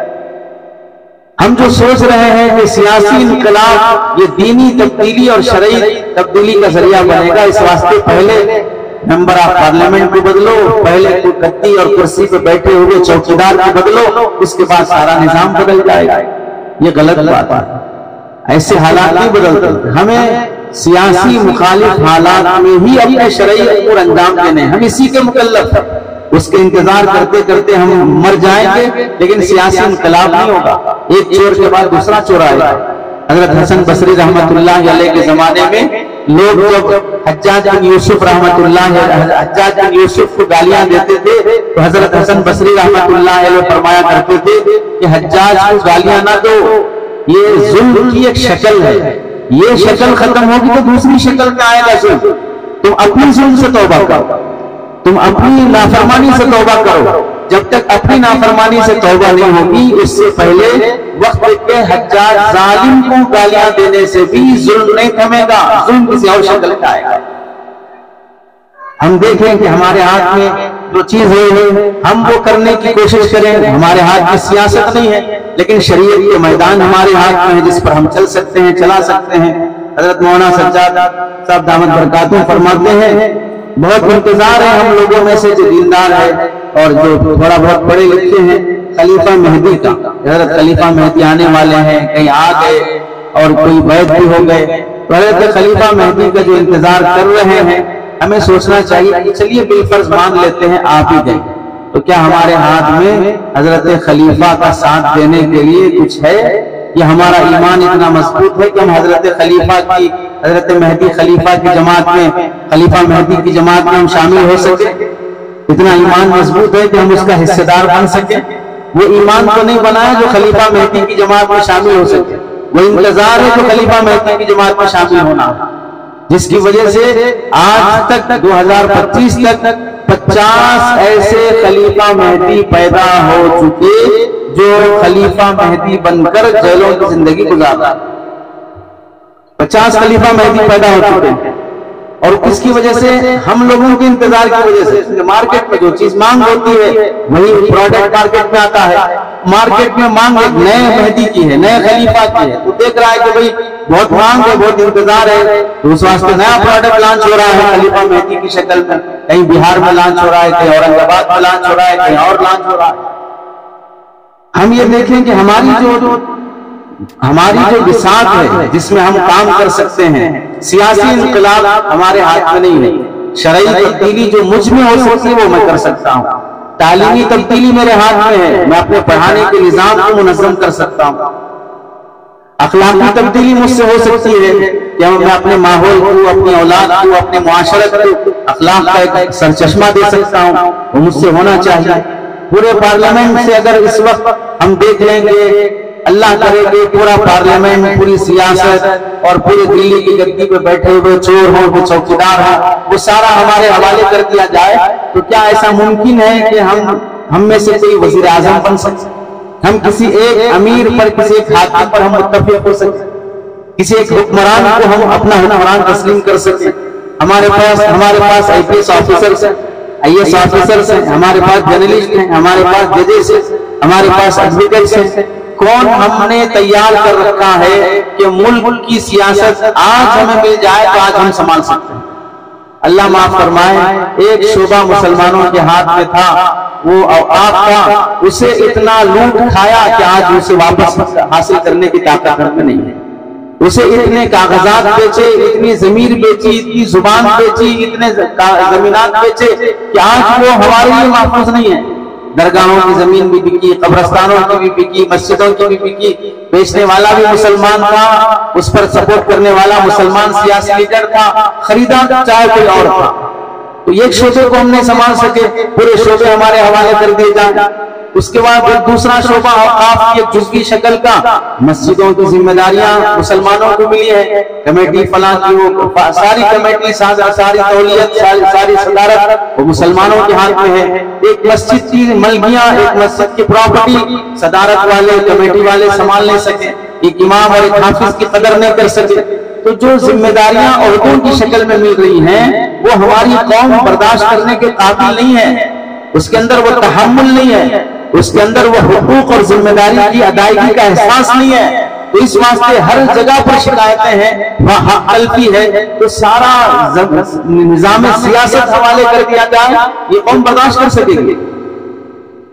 اس واسطے سیاسی انقلاب کے انتظار کے بجائے جو کام اس وقت ہو سکتا ہے شرعی دائرے میں رہ کر، اخلاقی اور تعلیمی دائرے میں رہ کر، اس سے ہمیں غفلت برتنا نہیں چاہیے۔ تیسری بات جو ہمیں سمجھنے کی ہے وہ یہ ہے کہ ہماری صلاحیتیں اقدامی محنتوں پر لگیں۔ دفاعی محنتوں سے زیادہ اقدامی محنتوں پر ہماری صلاحیتیں لگیں. ہم یہ دیکھتے ہیں میری صلاحیتیں مثبت ہونی چاہیے، میری صلاحیتیں تعمیری ہونی چاہیے، میری صلاحیتیں تقابل پر نہ لگیں، تخریب پر نہ لگیں، میری صلاحیتیں خانہ جنگی اور ذاتی مفاد پر نہ لگیں، میری صلاحیتیں کسی کی ٹانگ کھینچنے میں نہ لگیں. جب آدمی کی انرجی اپنے ہی بھائی سے لڑنے میں ختم ہو جاتی ہے تو پھر دشمن سے لڑنے کے انرجی باقی نہیں رہتی. ہمارے آپسی اختلافات، میرا مدرسہ ہے سامنے کوئی اور مدرسہ آ گیا تو مجھے برداشت نہیں، میرا مکتب ہے سامنے اور ایک مکتب برداشت نہیں ہے، میری خطابت ہے مجھ سے اچھا خطیب سن لیا گیا مجھے برداشت نہیں ہے، میں عالم دین ہوں مجھ سے بہتر ہم اثر عالم آ گیا مجھے اس کی تعریف برداشت نہیں ہے. میں جب اپنوں کو برداشت نہیں کر پاتا ہوں اس کے لیے میں مکر کرتا ہوں، اس کے لیے میں توہین تحقیر کرتا ہوں، تو پھر دشمن سے لڑنے کے لیے میرے پاس ذہن کہاں باقی رہے گا، سوچ کہاں باقی رہے گی. تعمیری اور مثبت سوچ ہماری ہونی چاہیے. ہمارے اکھاڑے اپنوں کی قبر کھودنے میں نہ لگے، ہماری ذہنی صلاحیتیں ہمارے اپنوں کو نیچا کرنے میں نہ لگے. ہم دیکھیں 2020 میں نیو ایجوکیشن پالیسی جو آئی ہے اس کے بعد ہمارے اندر جو احساس ذمہ داری، جو فکری بیداری پیدا ہونی چاہیے کہ کس قدر پیدا ہوگا. دسیوں جلسے ہوئے NEP کے عنوان سے نیو ایجوکیشن پالیسی کا نقصان آنے والی نسل کو کتنا خطرناک ہونے والا ہے، اس کے لیے مجھے اپنی محنت سے اسکول قائم کرنے کی کوشش کرنا، اس کے لیے قائم شدہ اسکولوں میں اپنی تدریس کی کوشش کرنا، قائم شدہ اسکولوں میں پریئر کے موقع پر جا کر صبح ترانے میں اپنے مسلم بچوں کی ذہن سازی کی کوشش کرنا، مسلم اسکولوں کا سروے کر کے وہاں کے نظام کو اخلاقی اور اصلاحی نظام بنانے کی کوشش کرنا، اسکول چلانے والوں کی ہمت افزائی کرنا، غیر مسلم اسکولوں میں جا کر اخلاقی اور انسانی گفتگو پر کچھ دیر بات کرنے کے لیے روابط قائم کرنا، اپنی مسلم لڑکیوں کی خاطر اونلی فار گرلز صرف لڑکیوں کے اسکولز قائم کرنے کے لیے اہل سروس سے مشاورت کرنا. کتنے کام تھے 2020 کے اس NEP کے بعد سے لے کر آج تک. یوں قتل سے بچوں کے بدنام نہ ہوتا، یوں قتل سے بچوں کے بدنام نہ ہوتا، افسوس کہ فرعون کو کالج کی نہ سوچی. اکبر الہ آبادی نے فرمایا تھا کہ فرعون کو حضرت موسیٰ کے پیدا ہونے کے ڈر سے 4 لاکھ بچوں کو قتل کرنے کی ضرورت نہیں تھی. اسے آج کے دور کا کوئی وزیر تعلیم مل جاتا جو 2020 میں ملا ہے، اس فرعون کو مل جاتا اور وہ بھی اس زمانے میں کالج اور اسکول قائم کر دیتا جس کا پڑھانے والا فرعون ہو، جس کا مینجمنٹ فرعون کا تربیت یافتہ ہو، تو پھر تمام بنی اسرائیل کی قتل کیے بغیر بھی فرعون بنا دیا جا سکتا تھا. تعلیم اور ایجوکیشن ایسا ذہن بناتا ہے کہ نبی کی اولاد کو بھی نبی کے مخالف بنا دیا جا سکتا، دیندار کے گھرانے کو بھی اپنے دیندار گھرانے کے مخالف بنا دیا جا سکتا. آج دیکھ لیں جس ملحد کا تذکرہ ہم سن رہے ہیں دلی میں جو ملحدانہ گفتگو کرتا ہے مسلم اسکولوں اور کالجوں میں جا کر، اس کی نسل بھی حضرت جعفر تھانیسری یا فضل حق خیرآبادی رحمت اللہ علیہ کے آبا و اجداد سے ملتی ہے. 3 نسلوں کے بعد اولاد ملحد ہوتی بھی ہمارے سامنے دکھائی دے رہی ہے. 3 نسلوں کے بعد اولاد ملحد ہوتے ہوئے، دہریہ ہوتے ہوئے، خدا کے منکر ہوتے ہوئے دکھائی دے رہے ہیں. تو ایسے موقع پر کتنی بڑی ذمہ داری تھی. میرا مطالعہ کتنا بڑا، سقوط اندلس پر مطالعے کا کتنا بڑا موقع تھا. NEP کے پیش نظر مجھے پڑھنا کہ 800 سالہ حکومت جو مسلمانوں کی ختم ہوئی ہے، اس کے اسباب میں عیسائیوں کی تعلیمی نہج کی تبدیلی مجھے مطالعہ کرنے کی ضرورت ہے کہ وہاں تعلیمی نہج کو بدلا گیا، جس کی وجہ سے 800 سالہ حکومتیں ہاتھ سے گئی. خود مسلم حکمرانوں کی اولاد، مسلم مالداروں وزراء کی اولاد اپنے ہی مسلم حکمرانوں کے خلاف کھڑی ہو گئی چند دنوں کی تعلیمی پالیسی کے ذریعے سے. آج جو ہماری نسل پر مسلط کیا جا رہا ہے 300 سالہ تہذیب کو، بلکہ 3000 سال پرانی تہذیب کو وہ بھارتی کلچر کے نام پر پیش کیا جا رہا ہے. مریم نام کی مسلمان بیٹی وہ گیتا کا ازبر یاد کر کے اوارڈ لے رہی ہے. مسلمان بلکہ حافظ کی اولاد حافظ قرآن کے بچے وہ سیتا کا روپ دھار کر وہ پروگرام میں اپنا حصہ لے رہی ہیں. تو ہمیں سمجھنا چاہیے کہ ہمیں حالات کتنا بیدار کر رہے ہیں.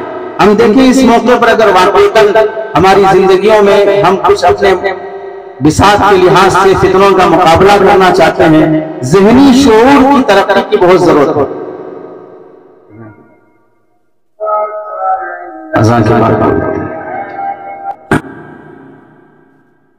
دراصل عزیز دوستوں، اس بات کی توجہ کی ضرورت ہے کہ فکری انقلاب اور فکری شعور کی ترقی کا مرجھا جانا، اس کا منجمد ہو جانا دراصل عملی تحریک سے ہمیں غافل کر رہا ہے. میرا ذہن ہی تیار نہیں ہے کہ مجھے کیا کرنا چاہیے، مجھ پر کتنی ذمہ داریاں ہیں، قوم نے کتنا مجھ پر اعتماد اور بھروسہ کیا ہے، خاندان نے مجھ پر کتنا بھروسہ کیا کہ ہمارے خاندان میں حافظ بن رہے ہیں، عالم بن رہے ہیں، مولانا ہیں، ہمارے بھائی مفتی صاحب ہیں، ہمارے خالو ماموں مفتی صاحب ہیں.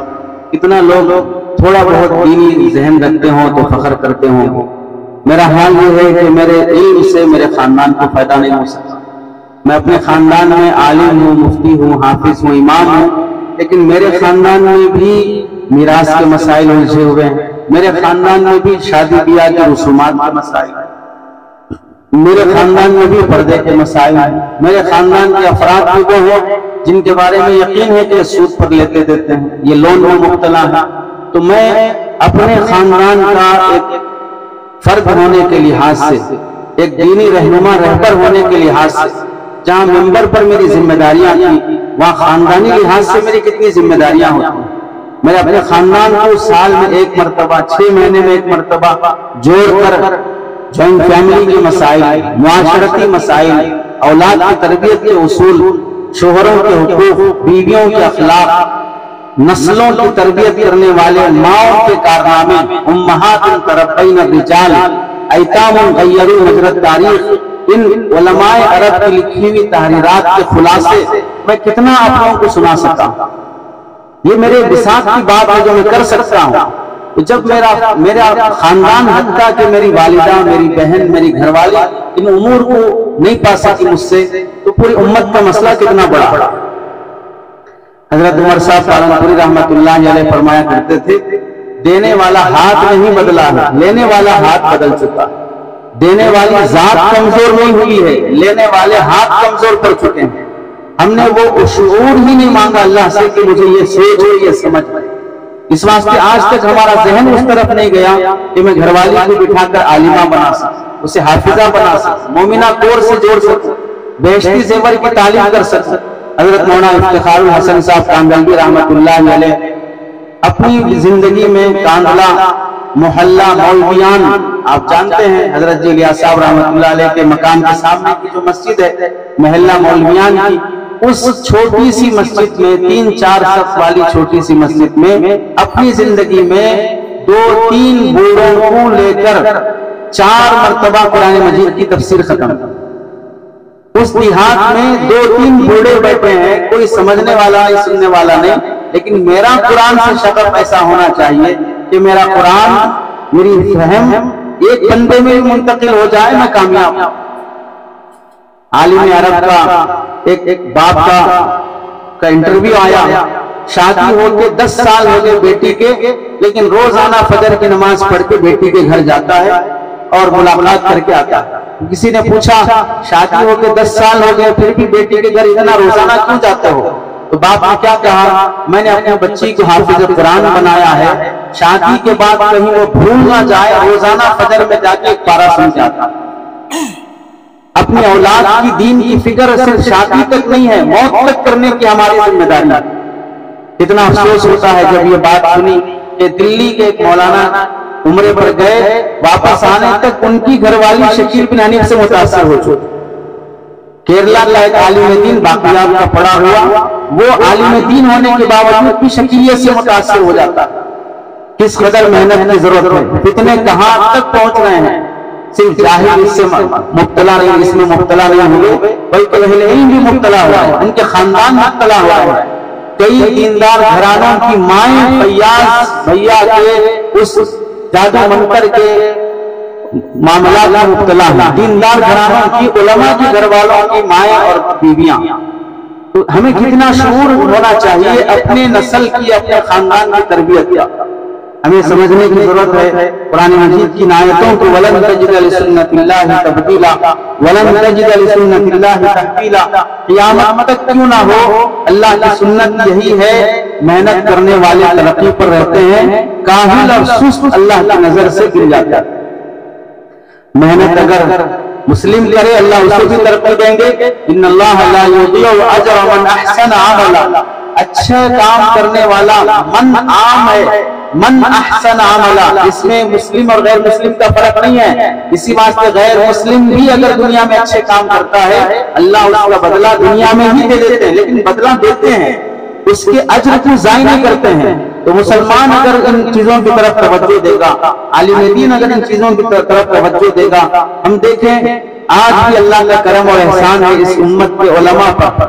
یہ بات اگرچہ کہ صحیح نہیں ہے، علماء امت کے انبیاء بنی اسرائیل حدیث موضوع اور بڑھت ہے، لیکن اس سے ہٹ کر ہم یہ دیکھیں امت کے علماء پر آج بھی اتنا اعتماد عوام کا حاصل ہے کہ سیاسی لیڈروں کی زبانوں کو ساری عوام جھوٹ ہی سمجھتی ہے، لیکن شرعی اور دینی مسائل بیان کرنے والے ممبروں کی جو قدر آج بھی دینداروں کے نزدیک، دینی طبقے کے نزدیک ہے، بڑے بڑے سیاسی جلسوں کے لیڈروں کے اسپیکروں پر بھی اعتماد ہے.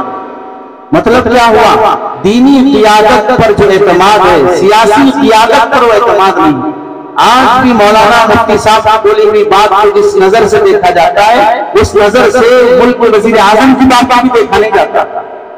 اس قیادت کے اعتماد کی حفاظت کی ضرورت ہے، اس قیادت کی امانت داری کی ضرورت ہے. اس دینی قیادت کا اعتماد کا حال رکھا جائے، مجروح ہونے نہ دیا جائے، امانت داری کے ساتھ امت کو اس کا پورا دین دینے کی کوشش کی جائے. ہم یہ دیکھیں اضطراری مجاہدے اللہ تعالیٰ اس واسطے کرتے ہیں کہ ہم اختیاری کے قابل نہیں رہیں. اضطراری مجاہدے اس واسطے لاتے ہیں کہ ہم اختیاری کے قابل نہیں رہے. امن کے حالات میں ہم کر لیتے تو جنگ کے حالات پیدا نہ ہوتے. ہم نے نہیں کیا تو اللہ نے جنگ کے حالات پیدا کر کے کرنے کے قابل بنانا چاہا تو اللہ نے ماحول بنایا. اس سے ہم مثبت سبق لے سکتے ہیں. حضرت حکیم الاختر صاحب رحمۃ اللہ علیہ فرمایا کرتے تھے حالات جو مخالف پیدا ہوتے ہیں وہ طبیعت کے خلاف تو ہو سکتے ہیں لیکن تربیت کے خلاف نہیں ہوتے. طبیعت کے خلاف تو ہو سکتے ہیں، تربیت کے خلاف نہیں ہو سکتے. میرا صدر کا مسلط ہو جانا، کمیٹی کا مسلط ہو جانا یا میری محنتوں کا رنگ نہ لاتے ہوئے دکھنا، یہ سب میری طبیعت کے خلاف ہے، لیکن اس میں میری تربیت ہو سکتی ہے. اللہ مجھے اخلاص سکھانا چاہ رہا ہے، تحمل سکھانا چاہ رہا ہے، استقامت دینا چاہ رہے ہیں. اسی وجہ سے حضرت قاضی مجاہد اسلام صاحب رحمۃ اللہ علیہ فرمایا کرتے تھے پرسن اللہ نے نکاح و طلاق کے مسائل کو سمجھایا، ہم نے توجہ نہیں دی. مسلم پرسن اللہ نے نکاح کے مسائل، طلاق کے مسائل، خلا کے مسائل اور خزانت کے مسائل، نان نفقے کے مسائل، یہ سارے مسائل شروع سے ہی جب سے ملک آزاد ہوا ہے ہر مذہب والے کا اپنا اپنا پرسنل لا بنا ہے. جیسا مسلم پرسنل لا ہے ویسا سکھ پرسنل لا بھی ہے، ویسا ہندو پرسنل لا بھی ہے. ہر مذہب کا اپنا پرسنل لا ہے، لیکن دشمن گدی پہ بیٹھا ہے تو ایک پرسنل لا کو اٹھا رہا ہے، باقی ہر مذہب کا اپنا پرسنل لا ہے. اسی وجہ سے سکھ چاہے وہ فوج ہو پھر بھی داڑھی رکھ سکتا ہے، پگڑی پہنا ہو اسے ہیلمٹ کی چھوٹ ہے، اسے چاقو اور تلوار رکھنے کی اجازت ہے. ہر ایک کا اپنا پرسنل لا موجود ہے، ہم اس سے واقف نہیں ہیں. ہمارے اکابر نے شروع دن سے ہی پرسنل لا کے ذریعے سے اپنے آئلی اور ملی مسائل کا تحفظ کیا ہے، لیکن میں اسے نہیں پڑھ سکا کہ دشمن نے آ کر عدالت نے چیلنج کیا 3 طلاق کا. اب مجھے نصیب ہوا 3 طلاق کے مسئلے کو پڑھنا. امت کے قاضیوں نے بھی اپنے پاس آنے والے نکاح کے جوڑے کو خلا طلاق حلالے کے مسائل نہیں سمجھائے بلکہ دشمن نے سمجھنے کو مجبور کیا. خزانت کے مسائل نہیں سمجھا، حلالے کے مسائل دشمن سمجھا رہا ہے تو اب میں توجہ دینے تیار ہو رہا ہوں. میراث کے مسائل قرآن حدیث نے بتایا، مسلم پرسن اللہ نے بتایا، میں توجہ دے کر ممبر سے میراث کے احکام کتنے بیان ہوئے، ممبر سے خلا طلاق کے مسائل کتنے بیان ہوئے، ممبر سے آئینی حقوق کے مسائل کتنے بیان ہوئے، ممبر رسول سے ازواج رسول صلی اللہ علیہ وسلم کے تعدد پر، 11 بیویاں ہونے پر، 4 نکاح پر، ان کی حکمتوں پر کتنا میں اپنے قوم کو سمجھایا۔ اشرف الجواب مجھے تک ملی انعام میں، منکرین اسلام کی دندہ شکن کتاب، دندہ شکن جوابات کتاب تک ملی مجھے انعام۔ یہ ساری چیزیں میرے پاس موجود ہے، اپنے اکابر کی ڈیریوں سے مناظروں کی حضرت نانوتوی کی تاریخ موجود ہے، شاہ جہاں پور کے مناظرے مباحثے میرے پاس موجود ہیں۔ اس کے باوجود کہ میں اس پر توجہ نہیں دے سکا جو ہو سکتا تھا، اساتذہ نے سمجھایا تھا، دشمن ہمیں اس کی طرف لے جا رہا ہے، تو ہمیں ان حالات کو مثبت پہلو میں دیکھنا چاہیے۔ جیسے اگر اس سے اور نیچے اتر کے کہا جائے تو ہم نے اشراط الساعہ مشکات کے تیسرے حصے میں جو پڑھا تھا وہ قوم کو نہیں سمجھائے، علامات قیامت کیا ہیں، اس کے مصادیق کیا ہیں، اس کا مصداق کیا ہوتا ہے۔ آج شکیل بن حنیف سمجھا رہا ہے کہ اشراط الساعہ میں سے مہدی کا مصداق کون، عیسیٰ کا مصداق کون، اور دجال کا مصداق کون، فلاں طاقت الارض کا مصداق کون، وہ سمجھا رہا ہے، تو قوم گمراہ ہوتی جا رہی ہے۔ اس وقت میری ذمہ داری بڑھتی ہے کہ میں اشراط الساعہ کے مصادیق کو صحیح طریقے سے سمجھا سکوں۔ حدیث فہمی جتنا مسالک اربع والوں نے ان بانیان اور ائمہ اربع نے کیا ہے، اتنا وہ خاص کیا جانیں گے جو انگریز کی آزادی کے دور میں پیدا ہوئی نسل سمجھا سکے۔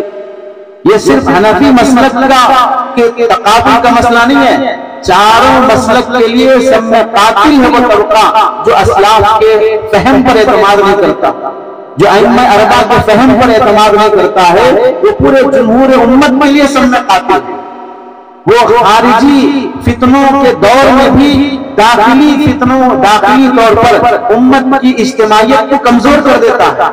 یہ موقع وہ نہیں ہے کہ جہاں پر ہم رفیدین پہ بحث کریں، آمین بالجہر پہ بحث کریں، قراءت خلف الامام پہ بحث کریں، لیکن یہ وہ طبقہ ہے کہ امت کی بیٹیاں مرتد ہو رہی ہوں، امت کے نوجوان ملحد ہو رہے ہوں، دہریے بن رہے ہوں، ایک مسلم کے نام سے امت کا بڑا پڑھا لکھا طبقہ اسلام پر ڈاؤٹ اور شک کر رہا ہو، اس حال میں بھی یہ طبقہ ہمیں اولا غیرلا کے مسائل میں الجھا کے رکھے۔ اس حال میں بھی داخلی فتنے ایسے کمزور کر دیں گے کہ ہمیں خارجی ان شرکیہ اور کفریہ مسائل کے حل کرنے کا بھی موقع نہیں دے گا۔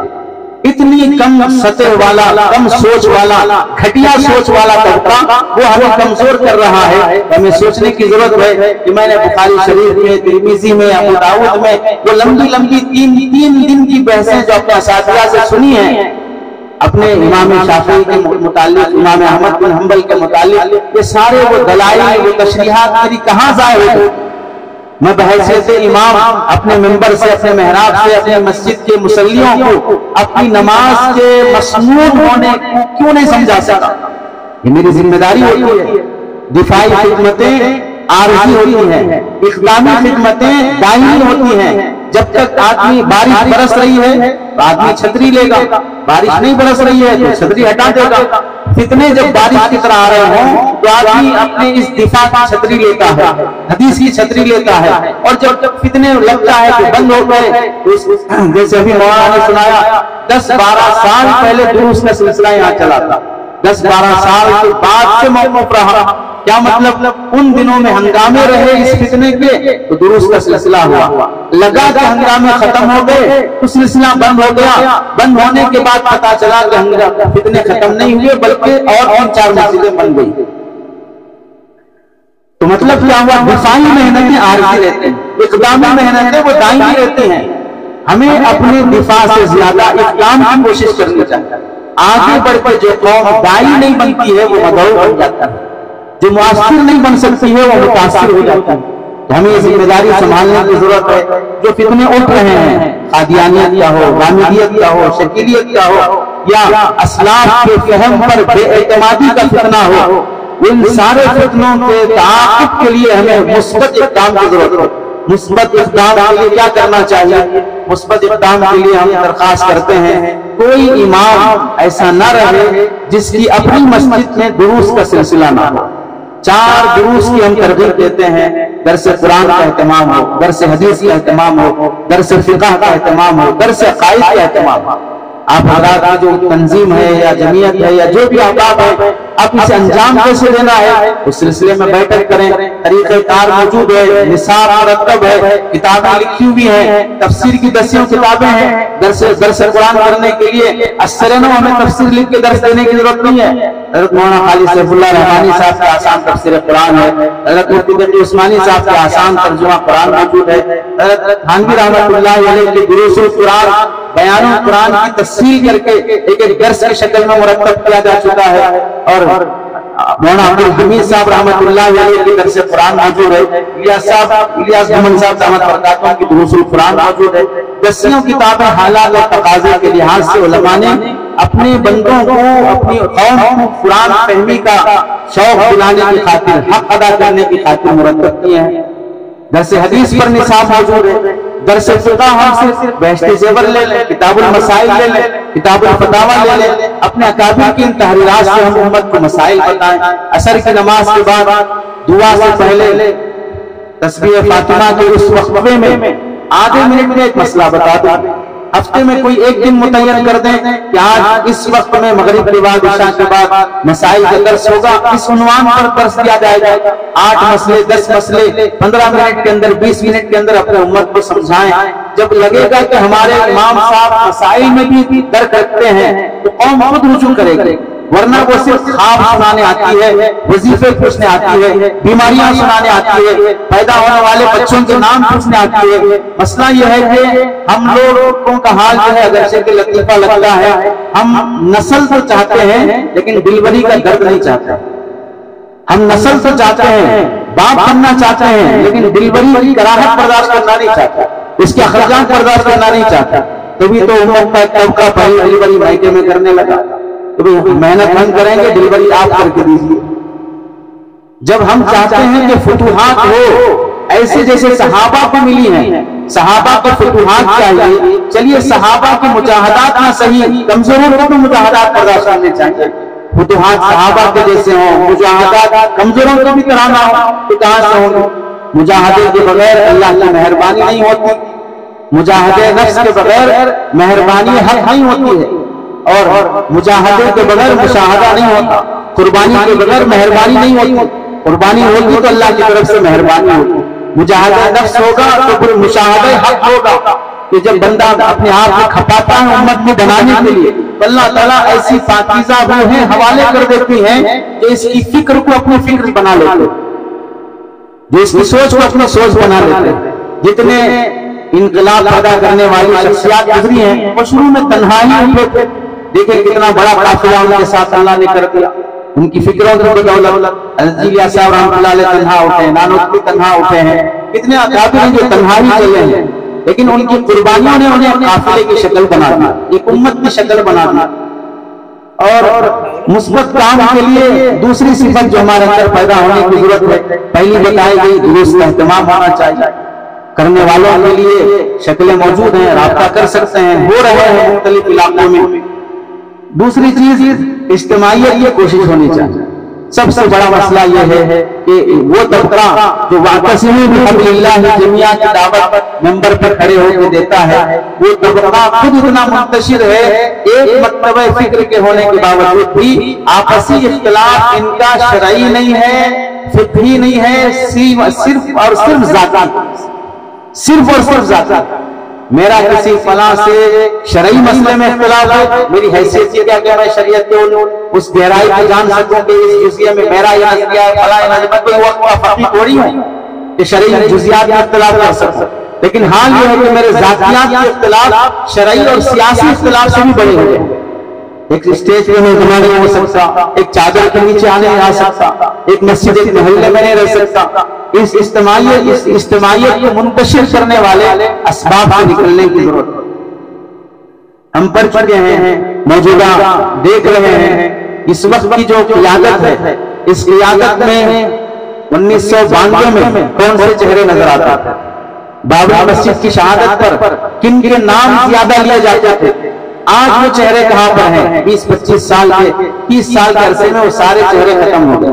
ایسا نہیں کہ مرمر میں فنا ہو گئے، موجود ہیں وہ لوگ بھی. اس وقت کے دشمن طاقتوں کے بانیان اس وقت ذکر نہیں کیے جاتے، نظر نہیں آتے، موجود ہیں۔ وجہ کیا ہے؟ انہیں اپنے منصب سے ہٹا دیا گیا کہ انہوں نے الگ پارٹی نہیں بنائی، الگ گروپ نہیں بنایا۔ انہوں نے دیکھا کہ ہمارا منشا اپنی پارٹی کی ترقی ہے، ہمارا منشا اس مقصد کو پانا ہے، اب میں ہٹ گیا، میری جگہ دوسرا آ کے کر رہا ہے، کرنے دیا جاتا ہے۔ دشمن کو جب سمجھ ہے وہ کرسی کے چھن جانے پر وہ نیا حربہ اور نیا پارٹی اور گروپ قائم نہیں کرتا، لیکن میرا حال یہ ہے کہ میں کسی مدرسے سے نکل جاؤں تو نیا مدرسہ شروع ہو جائے، میں کسی جگہ سے نکل جاؤں نئی تاریخ شروع کر لوں، میں کسی جماعت اور اجتماعیت سے ہٹ جاؤں تو نئی تاریخ شروع کر لوں۔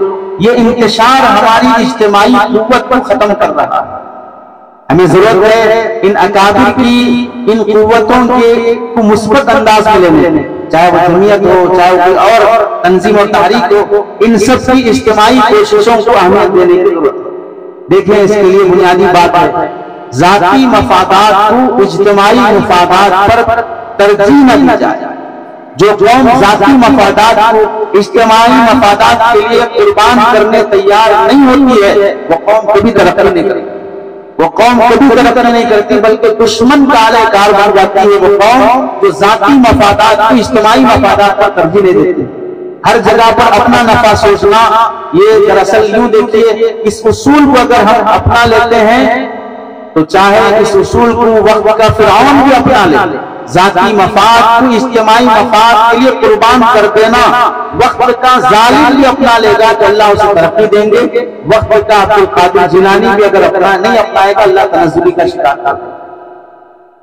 اجتماعی قربانی سے اجتماعیت ترقی کرتی ہے، ذاتی قربانی سے ذات ترقی کرتی ہے۔ جہاں ذاتیات اور اجتماعیات کا تقابل ہو جائے وہاں ذات کو کبھی ترجیح نہیں دینا چاہیے۔ حضرت علی میاں ندوی رحمۃ اللہ علیہ فرماتے ہیں کہ آپ دیکھو تاتاریوں نے جو ظلم مچایا ہے، علامہ ابن قیم جوزی رحمۃ اللہ نے لکھا ہے آسمان نے اور زمین نے کبھی ایسا ظلم دیکھا نہیں ہوگا جو تاتاریوں نے کیا، اور ہماری تاریخ لکھنے والے قلم بھی کام جاتے ہیں اپنوں کے ایسے مظلومانہ حالات کو لکھتے ہوئے۔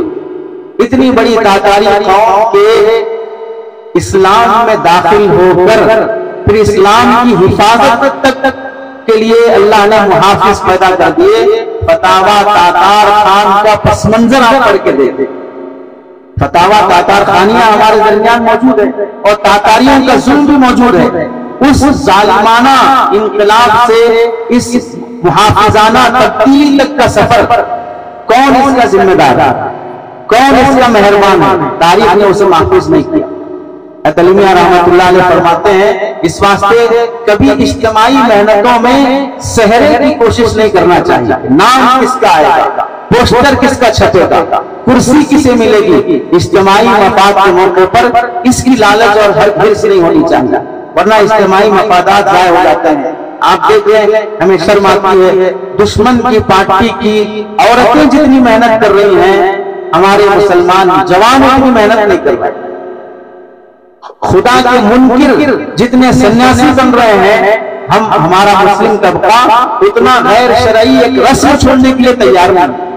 وہ تو شادی بھی چھوڑنے تیار ہے، کر لیا تو بیوی بھی چھوڑنے تیار ہے، اور ہمارا حال یہ ہے کہ ہم شادی کیا کہ ایک رسم چھوڑنے تیار ہے۔ تو قربانی کسے کہتے ہیں، مجاہدہ کسے کہا جائے؟ اجتماعی انقلاب کے لیے تیسری بات ہمیں جو کہی جا رہی ہے ہمارے مثبت کاموں کے لیے، ایک بات یاد رکھیں، جب اجتماعیت کی دعوت دی جاتی ہے تو عام طور سے یہ سمجھا جاتا ہے اب ان کے ساتھ مل کے کام کرنے کے لیے مدرسہ چھوڑنا پڑے گا، امامت چھوڑنا پڑے گا، جمعیت چھوڑنا پڑے گا، خانقاہ چھوڑنا پڑے گا، تبلیغ چھوڑنا پڑے گا، فلاں چھوڑنا پڑے گا۔ یہ مطلب اجتماعیت کا نہیں ہے۔ اجتماعیت کے لیے دو لفظ یاد رکھے جائیں، ایک ہے اشتراک عمل، دوسرا ہے انضمام۔ اشتراک اور انضمام، اشتراک کی دعوت یہ اجتماعیت ہے، انضمام کی دعوت نہیں ہے۔ انضمام کا مطلب یہ ہے میں اپنے کو فنا کر دوں اور آپ میں گھل مل جاؤں، اب میرا وجود ہی نہیں رہا، اب جو آپ ہیں وہی میں ہوں۔ ایسا قیامت تک ہونے والا نہیں۔ کبھی میں اپنا مدرسہ چھوڑ کر آپ کی تحریک میں شامل نہیں ہوں گا، ہاں اپنے مدرسے کے ساتھ شامل ہو سکتا ہوں، اپنی خانقاہ کے ساتھ شامل ہو سکتا ہوں، اپنی تبلیغ کے ساتھ شامل ہو سکتا ہوں، اپنی امامت کے ساتھ شامل ہو سکتا ہوں۔ اشتراک اور اجتماعیت کا یہ مطلب ہے، انضمام کی دعوت کبھی نہیں دینا چاہیے۔ ہم میں سے بعض لوگ وہ بھی ہیں، ہمارا ہونے کے لیے 100% ہمارا ہونا ضروری ہے۔ اگر میں آپ کا ہوں کا مطلب یہ ہے کہ مجھے خاص ٹاپک کے علاوہ، خاص سوچ کے علاوہ دوسری سوچ آنی ہی نہیں چاہیے۔ آپ کے جو متعین عناوین ہیں اس کے علاوہ مجھے ہٹنا ہی نہیں چاہیے۔ یہ اجتماعیت کا مطلب نہیں ہے، یہ فنا کر دینا ہے کسی اس کو اپنے آپ کو مٹا دینا ہے۔ ایسا کون چاہے گا؟ انضمام کی کبھی دعوت نہ ہو، ویسا تو اللہ کی ذات بھی نہیں چاہتا۔ بھئی ہم میں سے بتائیں کون ایسا ہے جو 100% اللہ کا ہوتا؟ بندہ بھی 40% اللہ کا ہے، 60% نفس کا ہے، 60% اللہ کا ہے، 40% نفس کا ہے۔ تو بندے کا بھی حال یہ ہے کہ 100% اللہ کا نہیں بنا ہے، تو ہم کیسے چاہیں گے کہ بندہ کسی بندے کا 100% بن جائے، کسی تنظیم کا 100% بن جائے، کسی تحریک کا کسی جماعت کا 100% بن جائے؟ تو اشتراکی عمل کی کوشش رکھی جائے، انضمام کی کوشش نہ رکھی جائے۔ اور چوتھی بات اس کے لیے ہمیں ذہن میں رکھنی ہے، ہمیں مثبت کام کرنے کے لیے حدودی اختلاف کی رعایت رکھی جائے۔ اختلاف ہونا عقل مندی کے علاوہ ہے۔ حضرت مفتی شفیع صاحب رحمۃ اللہ علیہ کا رسالہ ہے وحدت امت کے نام سے، پڑھنا چاہیے۔ حضرت نے ماضی اور حال کو سامنے رکھ کر حضرت شیخ الحدیث زکریا صاحب رحمۃ اللہ علیہ کی تحریرات کو سامنے رکھ کر بہت بہترین خلاصہ مرتب فرمایا ہے حدود اختلاف وحدت امت کے نام سے۔ حضرت نے اس میں لکھا اگر کسی قوم میں اختلاف نہیں ہے وہ قوم یا تو چاپلوس اور مکار ہے یا وہ قوم بے وقوف اور پاگل ہے۔ اختلاف ممکن ہے لیکن اختلاف کے حدود سے ہمیں واقف ہونے چاہیے۔ حضرت تھانوی رحمۃ اللہ علیہ اسے فرمایا کرتے تھے دیکھو نہ اتحاد مطلوب ہے نہ اختلاف مطلوب ہے، حق مطلوب ہے، حق کی خاطر اتحاد بھی ہوگا، حق کی خاطر اختلاف بھی ہوگا۔ اسی واسطے ان بزرگوں نے وہ کر دکھایا کہ اختلاف اپنی حد تک رہا، اختلاف ذاتیات تک نہیں آیا، صرف دلائل تک رہا۔ ایک چھوٹی سی مثال کے لیے ہم سمجھ سکتے ہیں، آپ میں سے ہم میں سے جنہوں نے بھی آزادی کے موقع پر کانگریس مسلم لیگ کے واقعات جو پڑھے ہیں، اس موقع پر حضرت تھانوی کا نقطہ نظر مسلم لیگ کے خلاف تھا کہ مسلم لیگ کی جو حرکتیں ہیں وہ شریعت کے خلاف تھا۔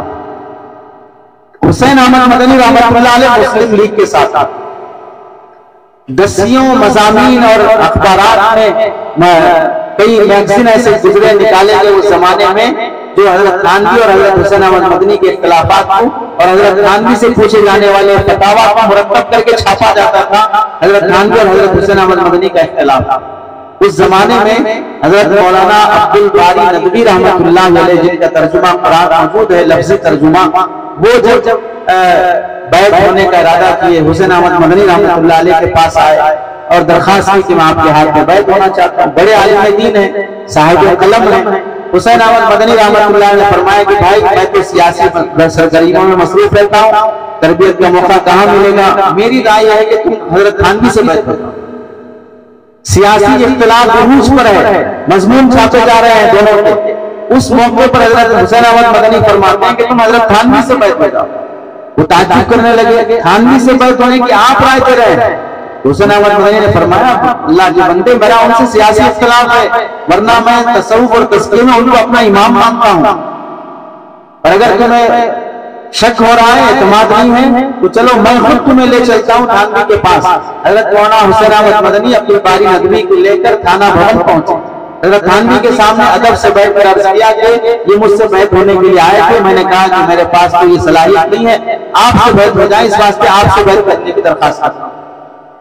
حضرت تھانوی رحمۃ اللہ علیہ نے فرمایا دیکھیں یہ آپ کی عقیدت میں بیعت ہونے کے لیے آئے ہیں، اور مجھ سے بیعت ہوں گے تو پھر ان کی عقیدت میں فرق پڑے گا، اور عقیدت ہی تو بغیر اصلاح و تربیت نہیں ہو سکتی، اس لیے ایسا کرتے ہیں بیعت تو آپ سے ہی ہو، ہاں اصلاح و تربیت میں کروں گا۔ بیعت تو آپ سے ہی رہے، مرید آپ کے ہی رہیں گے، لیکن تربیت کے لیے میرے پاس چھوڑ کے جائیں، اصلاح و تربیت کے خطوط کا رابطہ مجھ سے رکھیں۔ کیسا انہوں نے حضور اختلاف کو دکھایا۔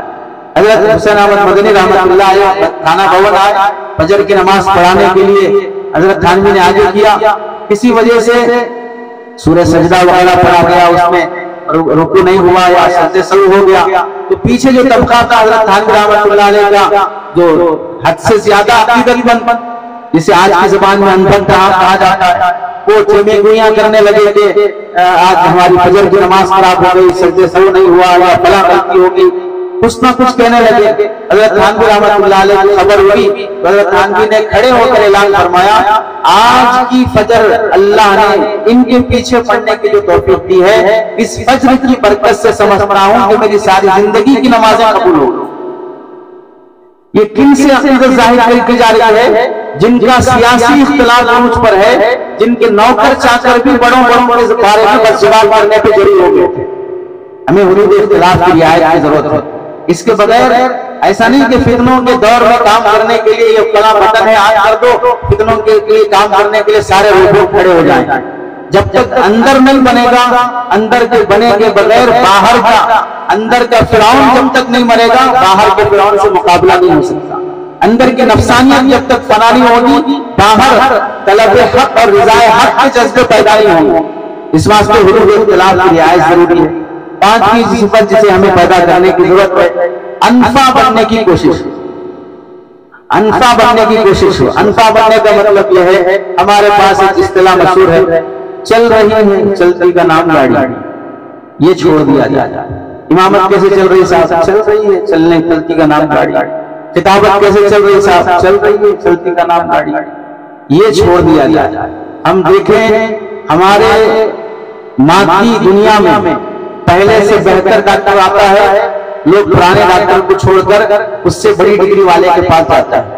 پہلا زمانہ تھا RMD ڈاکٹر ایک ہی سرنج لے کے اور دوائی کی وہ ڈیوٹی لے کے اس دوائی میں سے 6 لوگوں کو انجیکشن لگاتا تھا، سرنج بھی نہیں بدلتا تھا، پھر بھی صحت اور شفا مل جاتی تھی۔ اب حال یہ ہے، آدمی پیشنٹ کے ساتھ ساتھ اس کے پورے آلات بدل کے پھینک دیتا تھا۔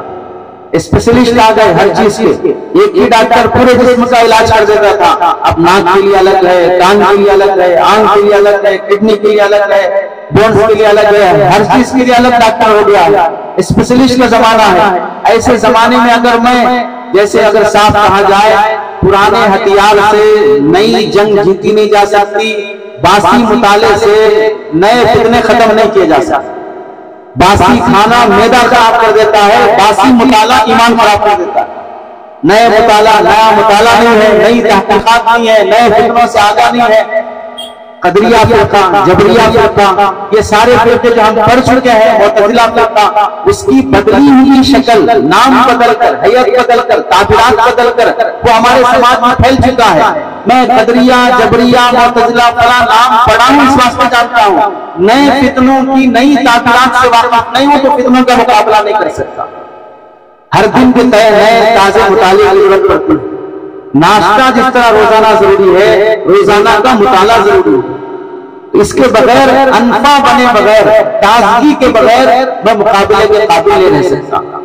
آپ کو تعجب ہوگا، بعض مرتبہ کسی ادارے کے بارے میں تحقیق کرنے کے لیے کوئی CID آ جائے یا کوئی فلاں آ جائے تو وہ اتنا تحقیق کرتے ہیں، ہمارے ساتھی سنانے لگے، غیر مسلم ہے، ایک مرتبہ ادارے میں آیا پوچھ تاچھ کرنے کے لیے، وہ پوچھنے لگا کہ آپ کون ہیں؟ مسلمان ہیں۔ کون سے مسلک سے ہیں؟ کون سے مسلک سے ہیں؟ حنفی مسلک۔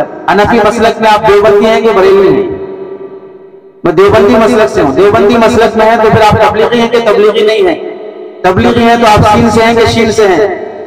یہ سب پوچھ رہا ہے کون؟ غیر مسلم۔ وہ جتنا اپنے کو پڑھ رہا ہے، ہم خود اپنے کو نہیں پڑھ پا رہے ہیں۔ دشمن فنا کرنے کے لیے جتنا پڑھ رہا ہے، ہم اپنی بقا کے لیے اتنا نہیں پڑھ رہے ہیں۔ مطالعے کی طرف توجہ دینی چاہیے۔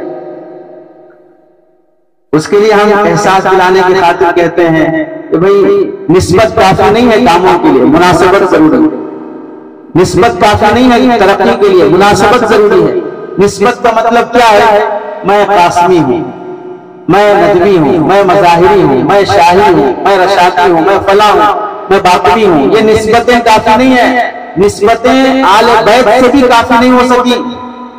ابو لہب کی نسبت نہیں ہے خاندان رسول سے، عتبہ شیبہ کو ابو لہب کی اولاد کی نسبت نہیں ہے خاندان رسول سے۔ ابو جہل کی نسبت نہیں ہے عہد رسول سے، نسبتیں کافی نہیں ہے، مناسبت ضروری ہے۔ مناسبت کسے کہتے ہیں؟ جو فکر میرے قاسمیت کی ہے وہ فکر مجھ میں کیوں نہیں ہے؟ حضرت نانوتوی نے جو کارنامے کیے اس نسبت کا لحاظ کرتے ہوئے میں وہ قربانی کے لیے کیوں تیار نہیں؟ حضرت ابو سعود صاحب رحمۃ اللہ علیہ نے جو شرعی پردہ جو اس جنوب میں جو کام کیا ہے وہ کام میرا شادی ہو کے کیوں کرنے تیار نہیں؟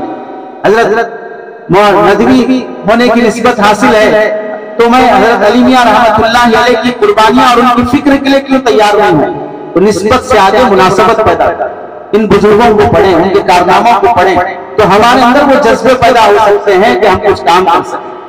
فتنوں کے دور میں کرنے کا کام یہ ہے کہ ہم رسمیت کے مقابلے میں ترجیح امور کو ترجیح دیں۔ امامت 1400 سال سے چلی آ رہی ہے، کبھی اس میں وقفہ نہیں آیا۔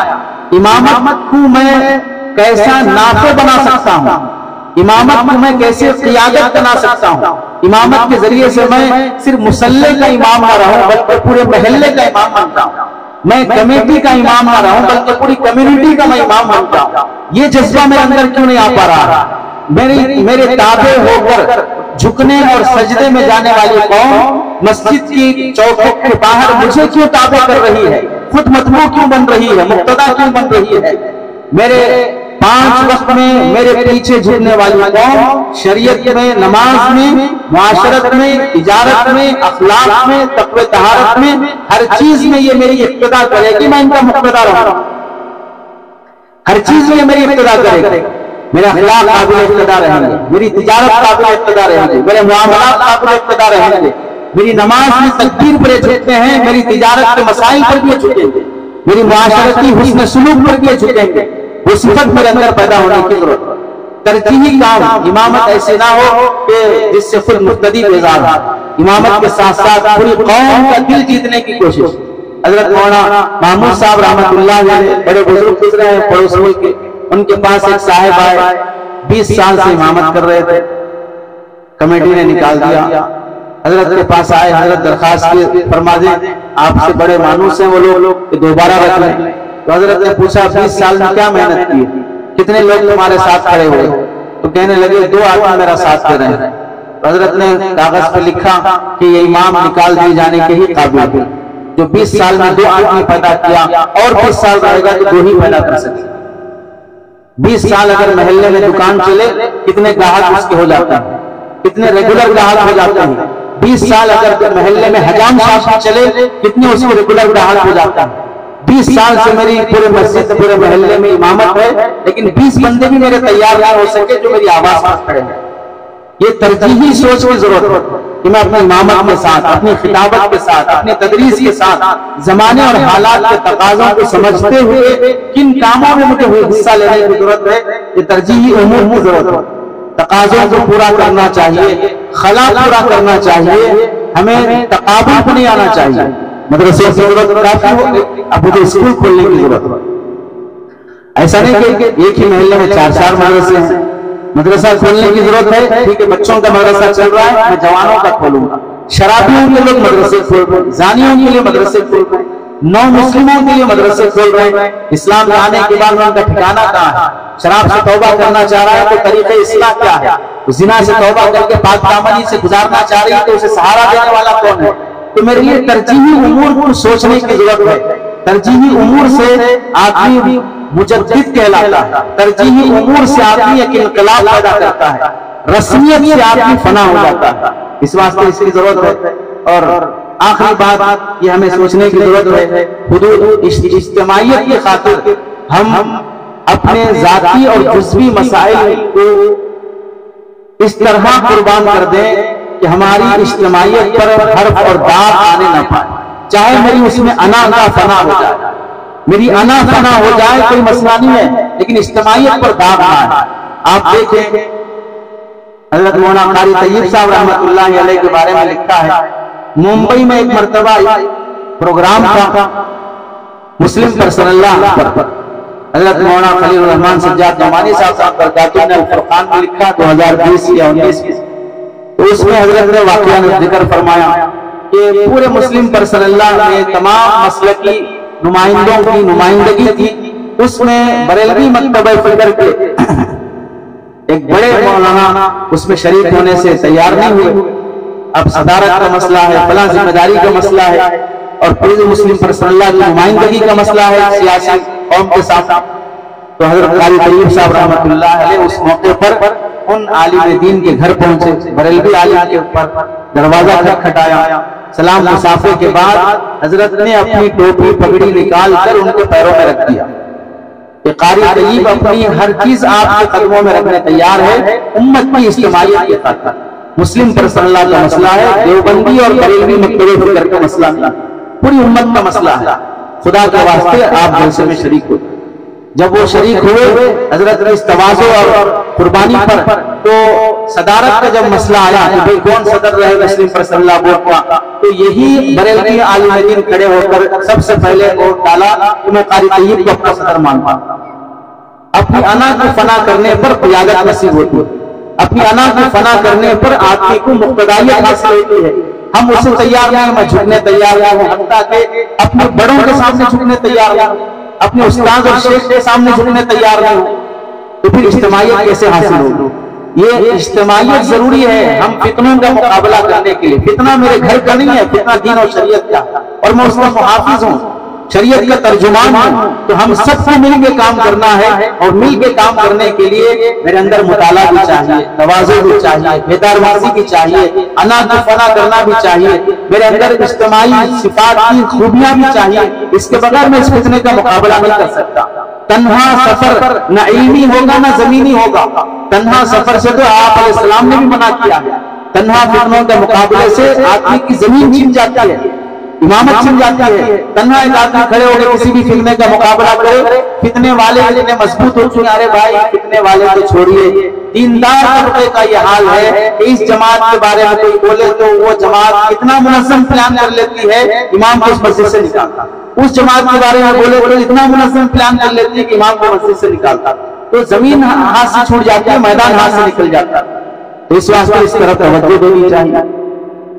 ہم آخری بات یہ ذہن میں رکھیں، ہر دور میں جب بھی فتنوں کا مقابلہ ہوا ہے، فتنے کھڑے ہوئے ہیں، تو علماء ہی اس کی قیادت کی ہے.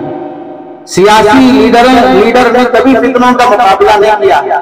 آپ ذہن میں رکھیں، قدریہ فرقہ پیدا ہوا، کس نے اس قدریہ فرقے کی تردید کی؟ صحابہ اکرام میں سب سے پہلے قدریہ فرقے کی تردید حضرت عبداللہ بن مسعود رضی اللہ عنہ نے. جبریہ فرقہ پیدا ہوا، حضرت علی رضی اللہ عنہ نے تردید کی. حضرت ابن عمر رضی اللہ عنہ جو خلاف سنت طبقہ پیدا ہوا، نئی دین میں باتیں پیدا کرنے لگے، اس طبقے کی تردید کس نے کی؟ حضرت ابن عمر، حضرت ابن مسعود رضی اللہ عنہ نے کی. جتنے فتنے آئے، دین الہی اکبر کا فتنہ پیدا ہوا، مجدد الجسانی نے تردید کی. شیعت کا فتنہ پیدا ہوا تو کس نے تردید کی؟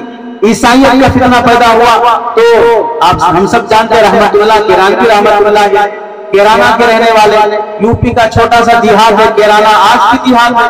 کیرانہ کے رہنے والے رحمت اللہ کیرانوی رحمت اللہ علیہ عیسائیت کیا ہے کے نام سے 3 جلدوں میں جو کتاب لکھی ہے، اس پر مقدمہ حضرت مفتی تقی عثمانی صاحب رحمۃ اللہ برکاتہ نے لکھا. تو وہ کتاب کے بارے میں ایک عیسائی عالم کا تبصرہ، پادری کا تبصرہ یہ ہے، جب تک یہ کتاب دھرتی پر رہے گی عیسائیت پنپ نہیں سکتی. اتنا ہر جزو کھول کر انہی کی کتابوں سے تردید تھی.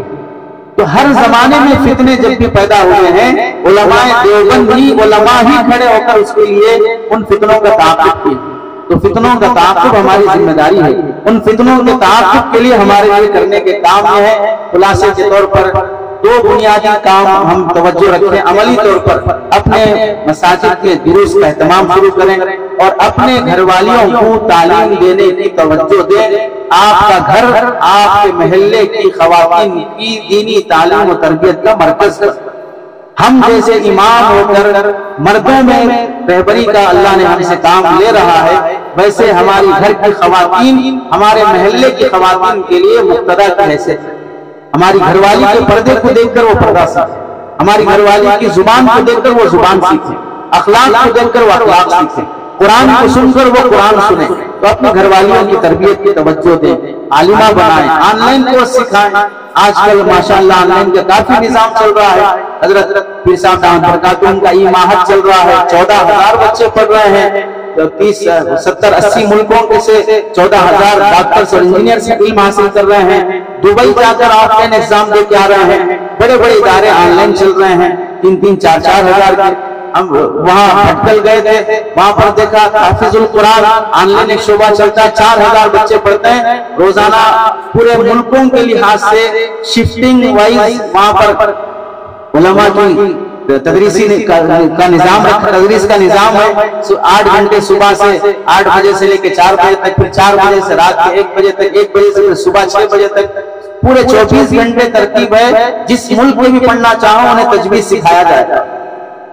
لوگ کام کرنے والے محنت کر رہے ہیں، ہمیں اپنے گھر والیوں کو کھڑا کریں۔ خواتین کی تعلیم و تربیت کی خاطر جو فتنے عورتوں میں آ رہے ہیں، آپ دیکھ لیں سودی نظام کا فتنہ سب سے زیادہ عورتوں میں پھیل رہا ہے، اور اس کے ذریعے سے لوگ بیڈ روم تک پہنچ رہے ہیں، عزتیں نیلام ہو رہی ہیں۔ اللہ تعالیٰ سے دعا ہے ہمارے فکری شعور کو بیدار فرمائے، احساس ذمہ داری نصیب فرمائے، اور فتنوں کے دور میں کام کرنے کے طریقے اللہ تعالیٰ ہم سب کو سمجھائے۔ آمین وآخر دعوانا الحمدللہ رب العالمین۔ میں ہوں سید منیر، سن میرے رب یہ دعا، میں ہوں سید منیر۔